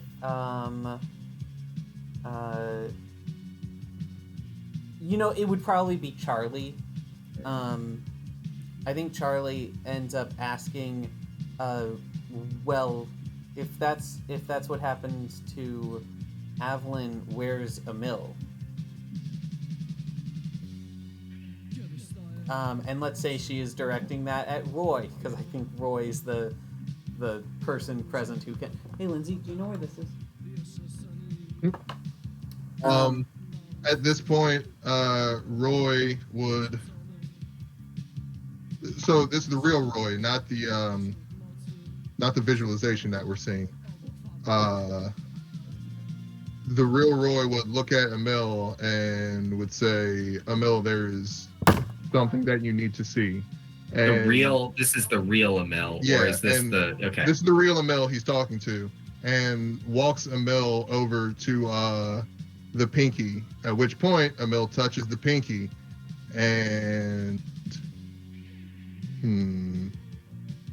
there is a voice, and the voice is one that we've heard before, one that is familiar, one that we heard right before we came into the portal.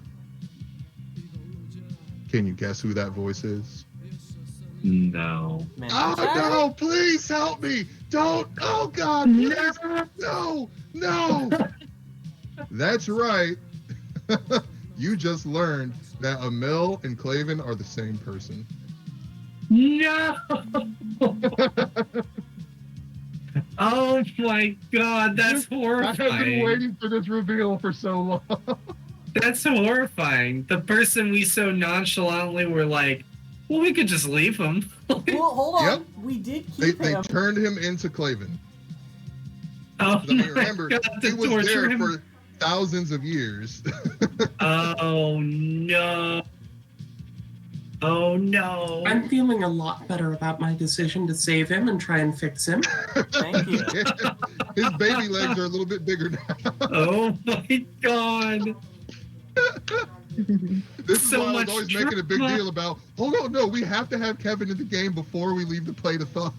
Yeah. So much trauma. Wow. Yeah. So Claven is still with us, right? Yes. Oh goodness. So Claven He's probably if I remember correctly, Claven is like in the medical area right now because he's still in recovery. right. So we'll have As to far check as in like with him continuity later. of who the players are, the characters the players are playing. The Emil that Kevin is playing right now is Emil, but this Claven has Emil's memories from the first season plus all of his experience as Claven on top of that, and the Claven personality is the dominant personality right now. This is also very like that episode of Star Trek where like there's like two Will Rikers. Yes. Yes. Oh no. Oh God. And like he looks different too because this Emil or Claven has been made to look human. Right. He has been made to look like a non-Nova human biological being, but clearly is not. And we kind of learned that because he had no legs and wasn't dead. Wow. Oh my God. Okay, we have to digest that for a second. I hope I didn't wake the baby up with my like, oh my God screams. Okay. Oh boy. Okay. So while we digest that, let's look at Anna here. That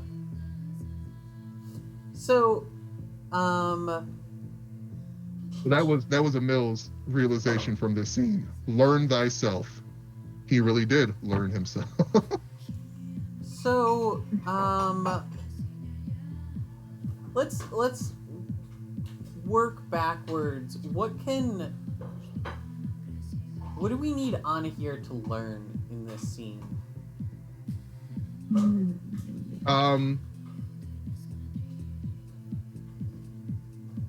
Honestly, I'm sorry, go ahead. I was thinking like looking at the past, realizing like there is pain, but also realizing that she doesn't have to share this pain alone. Yeah, there are a lot of people in that room with her. Mhm. And I think that her tendency is very much to like want to solve everything herself, and she doesn't have to rely on other people. and to And isolate realizing herself. like Yeah. this whole situation, like just the fact that this is a memory and that it is shared, that she has to become more open to other people and open to letting people in emotionally and like sharing that burden, and then realizing moving forward that's what she has to do. She can't keep everything inside and can't Nice. So doesn't have to, like, not that, like, because she totally can, but that she shouldn't. Yeah. The burden of pain is easier when it is shared. Yes, thank you. Said much better than myself, Sai. Thank No you. problem. I'm trying to come up with the message moment for all of these scenes. Yeah, that you did great. You know what? I have something I want to add in here. I think that literally just by coincidence, like the person in the hangar who was closest to Anna here when this news was dropped was Starfire, Evelyn's mentor, and I think that the two of them ended up kind of embracing and sort of processing and digesting this horrible thing that had happened together, and they both had these very close connections with Evelyn. And I think that, you know, in addition to just the general, like, you know, you don't have to go through these things alone, I think you see specifically, like, all these people that were there with you and that were going through the same pain with you. Okay. Yeah, and that, like, it's, I think for so long, she isolated herself of saying, like, this is my burden of pain to bear and I can only do this alone, and like, ugh. Very toxic mentality. And I think as she's older and being able to kind of view this literally like from the outside in, of saying, you know, I'm very thankful to be able to have others, unfortunately, like, to share this, but also fortunately because they understand. Yeah. Okay, so for Anna here, I think that the connection she needs to form in order to leave the scene is between herself and Starfire.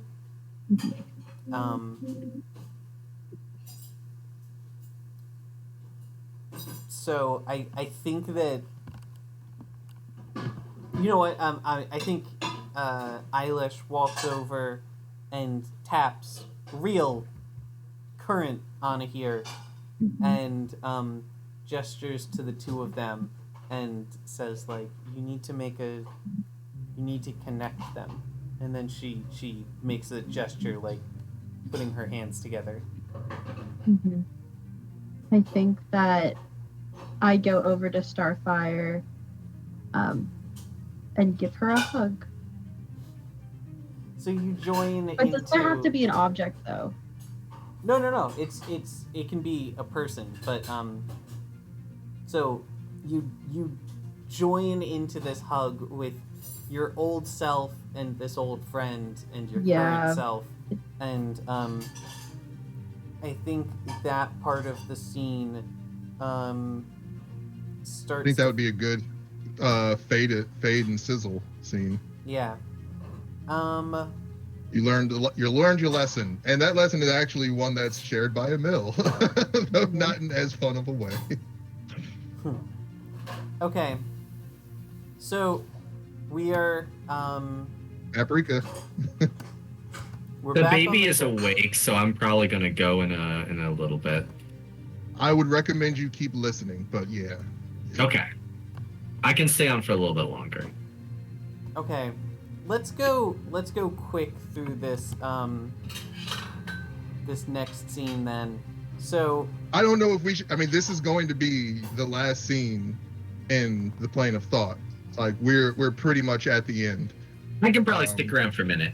Yeah. okay. I think that I don't want to go. I don't want to blow through this scene. This is a significant scene. Okay. So I'm putting this down. So this is going to be at the crystal graveyard. This is going to be our last destination. We're almost there. Almost at the crystal graveyard. Okay. So we have this little village here.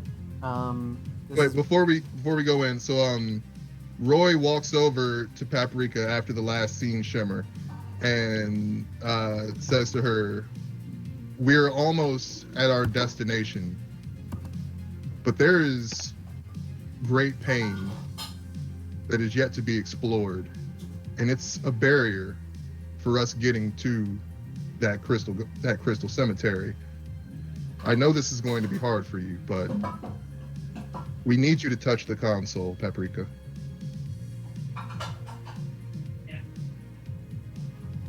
Paprika just kind of takes like a breath to steady herself, and she walks forward and slaps a hand down on the console.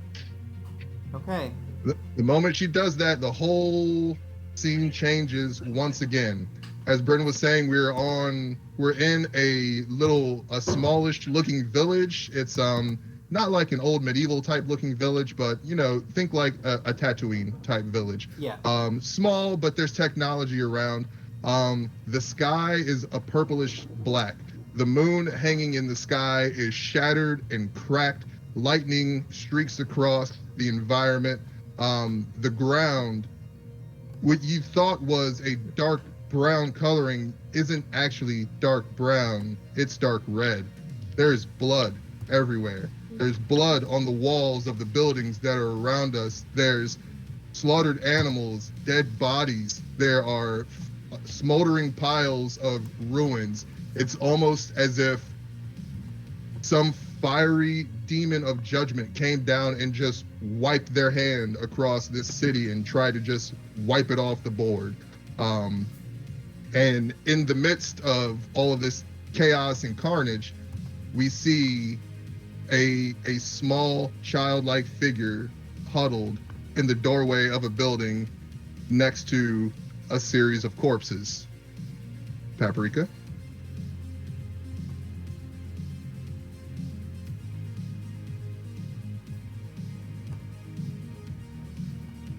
So Paprika kind of... She closes her eyes and walks forward and touches the thought of herself, and all you can hear is just panicked breathing. She's repeating the names of her family members. She's repeating the names of her neighbors. And then like there's just other words occasionally like gone, murdered, dead, and yeah. okay. I'm dropping in some people for us to look at that are We also hear thunder shaking the sky, but it sounds like it's coming from both above and below. This is just, I don't know, let's throw a couple of meteors in there too, like little chunks from the shattered moon are coming down to the planet, explosions in the distance. Okay. Far off, you can hear some shouting. So I want to establish, you know what? Does Paprika remember her family, like the specific family members? Because she was very young. I don't think she remembers mom and dad, and there were definitely others, but she doesn't remember who they were to her anymore. Okay. This is the first time she's seen them since that event. Like, she can't even remember who they are, really, but they're there. Yeah. So. And she can see the resemblance. Like, she knows this is her family. Yeah. So I think this one right here is the one I want to highlight, because that one is the one who's not your mother or your father, but you know that they are family. You know they're someone who lived with you, and now which one? I didn't see the pulse. Me neither. This one that's got the kind of blonde cat face. Ah. The sitting one? Yeah. Got it. So I think I'll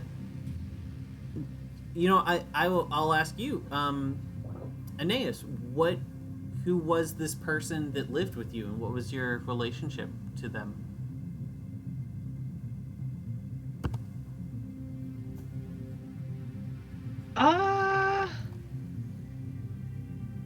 She's giving me older sister vibes. Yeah. I was thinking the same thing.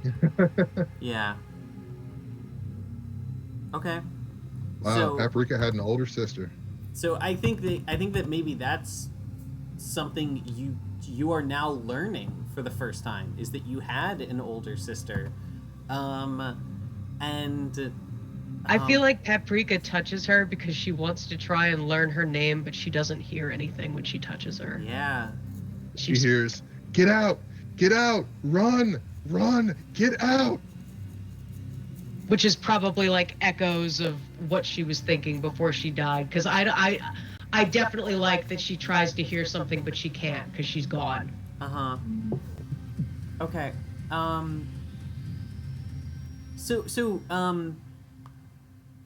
God, I promise I'm not going to linger on this too long, but, how did she die? Did she get stabbed? Did she get, like, cut apart? Yeah, she's in pieces. Eyeless Ash, what happened here? What Paprika, what happened to you? And as soon as Eilish asked that, there was a crash from the back of, from further inside of the ruined building that Paprika was at or the thought Paprika was at the front of. Do you want me to drop in our other NPC? I think it's time. All right. So I'm dropping in our other NPC, and I think this is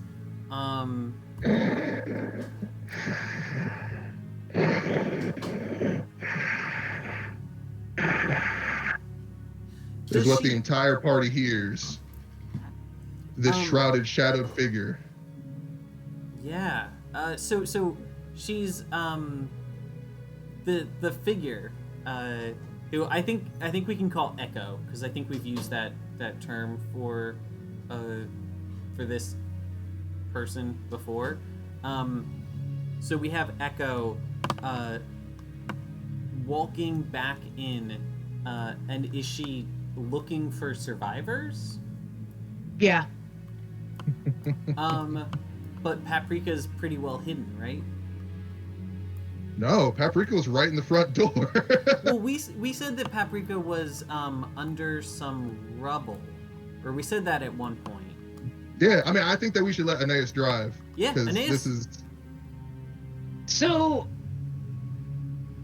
I do still like, because obviously Paprika escapes. So I think since we have painted the scene we have, we're going to retcon the rubble a little bit. Okay. Paprika is hidden under what's left of her family. Oh. Jesus. Well, so like she can see Echo, she knows she's there, but she's in shock right now. She's not moving. She's barely breathing. She's and she's probably covered in blood and stuff. Yeah, like if you looked at this pile, you would not think somebody was still alive within it.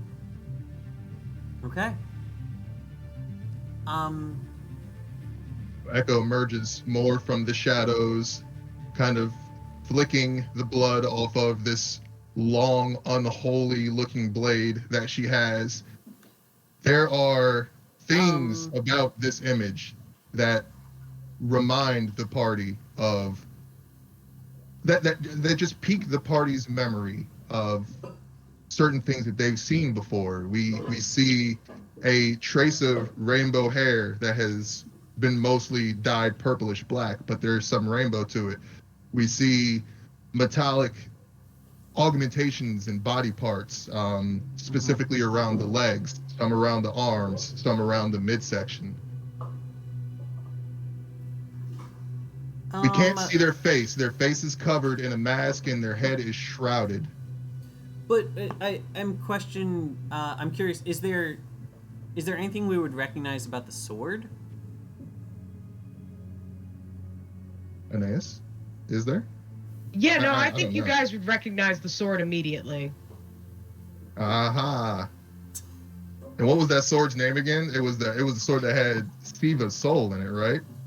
I think it was just called Siva. Yeah, like Okay. I think we definitely gave it a longer name at some point, but it's basically we all just called her Siva. I think the party sees Siva and has a moment of horrible realization.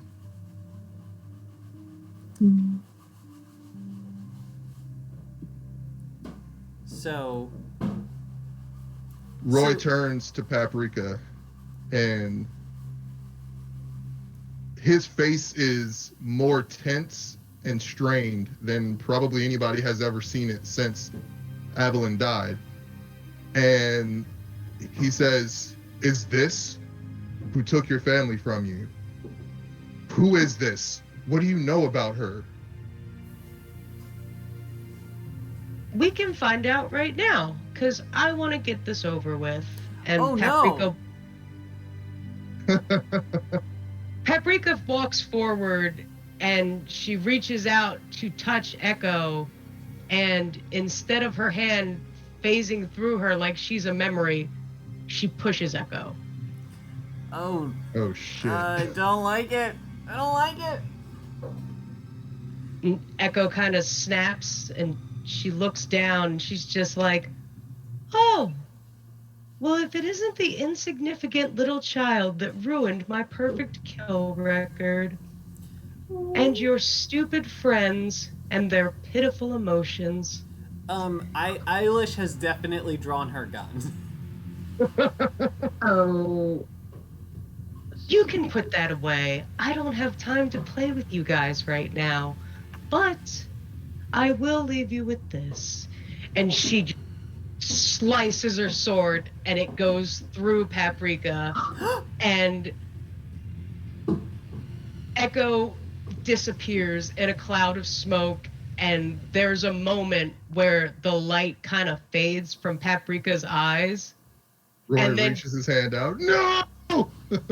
And then Paprika goes and starts like panically grabbing at herself, and she realizes that she is still in one piece, even though she felt that sword go through her.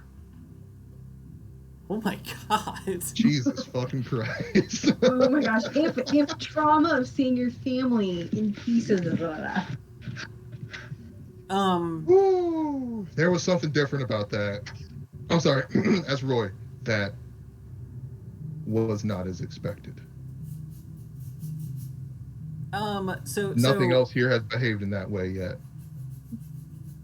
Something is wrong. I think Eilish is gonna turn to Roy and she's gonna say, I don't understand. I mean, who was that? You acted like you recognized her? Roy looks towards Anahir and looks at Emil and then says, "I do not believe that I was the only one." And right as we move to like try to figure out what the fuck was going on, that mist type area where Echo was and disappeared into starts to warp and twist like a vortex, and all of a sudden it's like we're all being spaghettified and pulled into a black hole, and we reappear in the middle of the crystal garden. And in front of us is a massive pool. Think like the reflecting pool in front of the monument is a massive pool of swirling colors and energies and images and sounds and tastes and smells and everything in every thought that is around us, every piece of crystal, everything seems to be pointing towards that thing and telling us to go. Okay.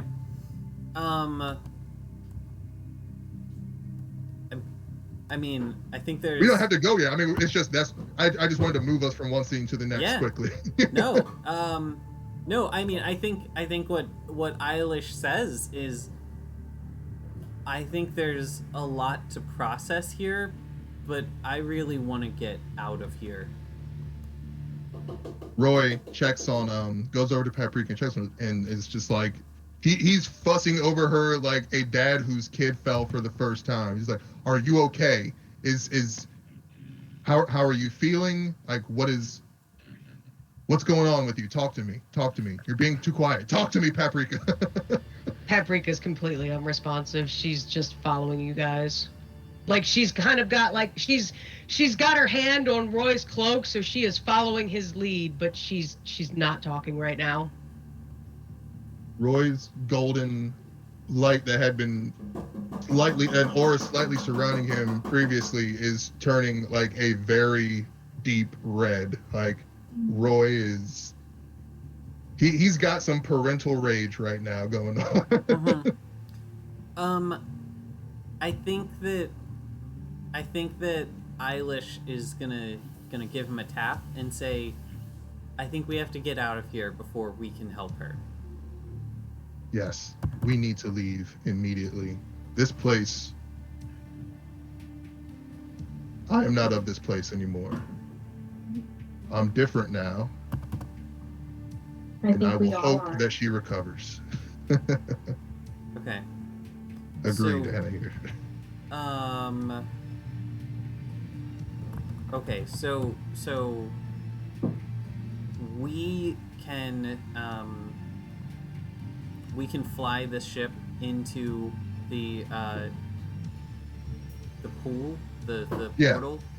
Because we're all on the ship. We just reappeared inside the ship in the crystal graveyard. Okay. It's a big graveyard. I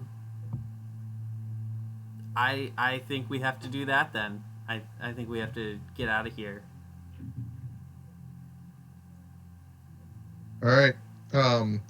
I think that with what we've all learned, what thematically would probably be the best way for us to get through here is for everyone who has seen some part of themselves and learned something. Everyone, hands on the console simultaneously. Let's move the ship forward through the portal. Yeah, I like that. Okay. So we all put our hands on the console. The ship moves forward through the portal, and then Zai, do you think there's anything that happens, or do we just pop out into the void of space? I think upon breaching that portal pool, we hear some laughter. We hear laughter and like good laughter or bad laughter? It is critical laughter. It's the kind of laughter that you'd get in like elementary school when you answered a question wrong and the other kids who also didn't know the answer to the question wanted to act like they were big guys, so they laughed at you. Okay. Okay. Yeah, it's that kind of laughter. Okay. It's mocking laughter. Got it. Thank you. Okay. So that sounded like Zai's traumatic event. What? The laughter thing. That wasn't me.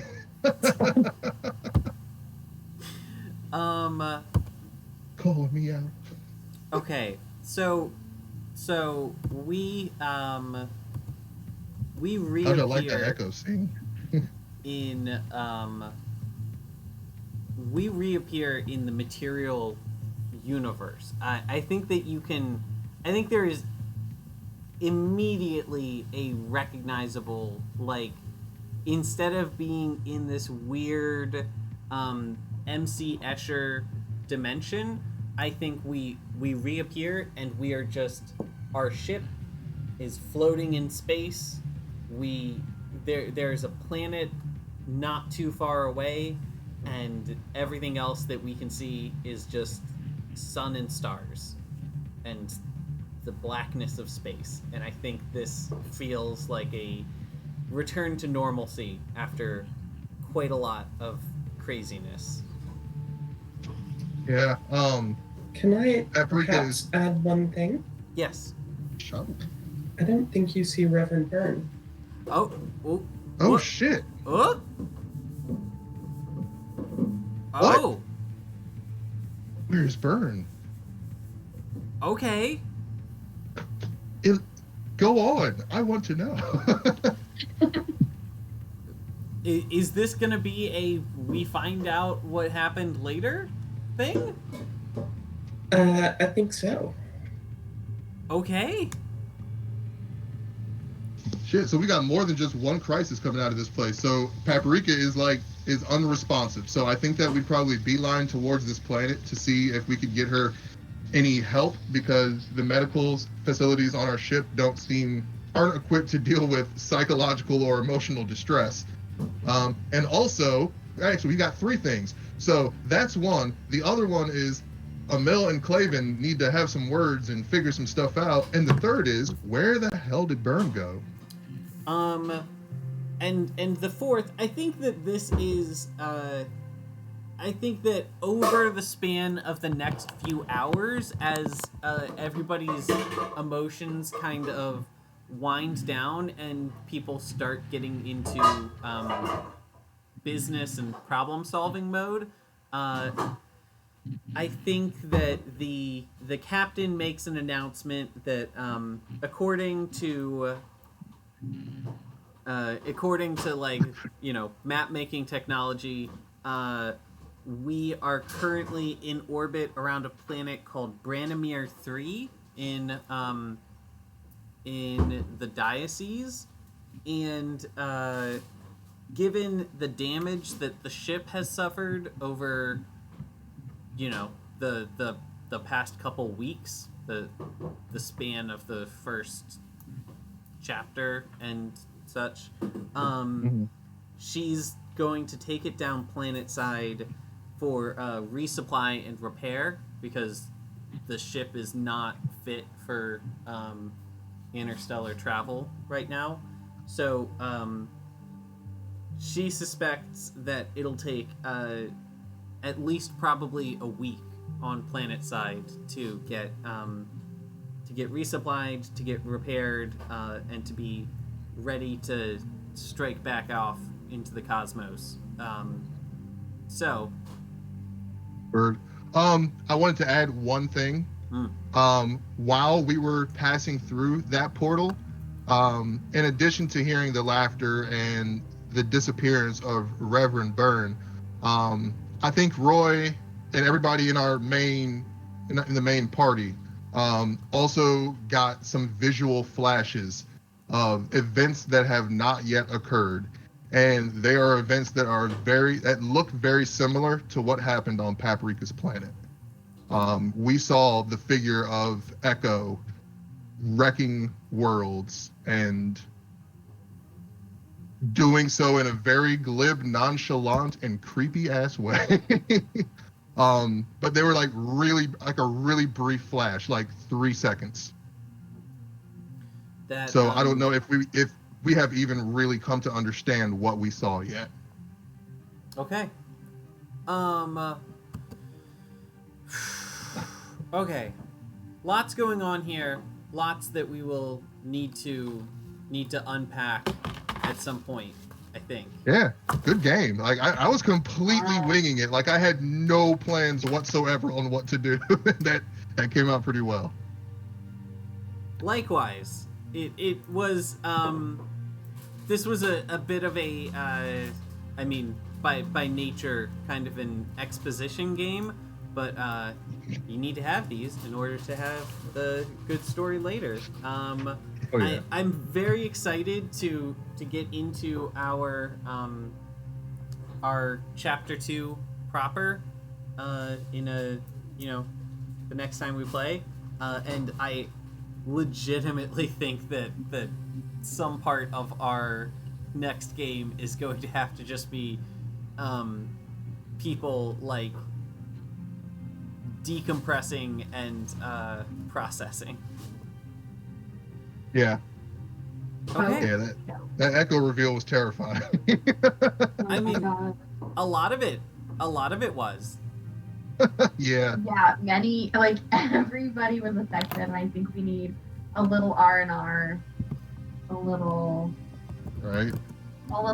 yeah, I think that's good, but I think it needed to remind us more why we're going forward and how we best help each other. So, Lacey, that's how we play the game. Because of dramatic pacing, I didn't want to slow things down in the scene, but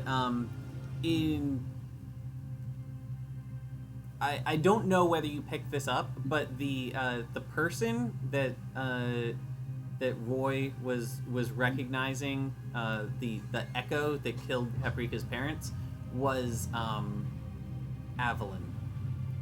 Yep. Yes. Didn't pick that up. That's why I was like, the rainbow colored hair, the augmentations around the legs, which she had in season 1, the chest, which she would have needed at the end of season 1 because she got impaled.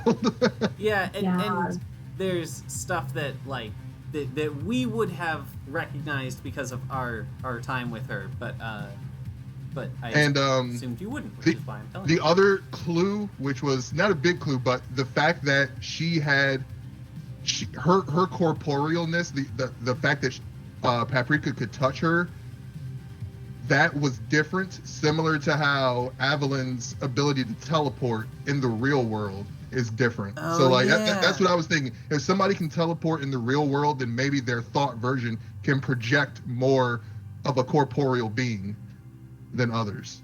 But yeah. So you were thinking too in depth. I was. But no, that's good. That's good. Wow, that's really shocking.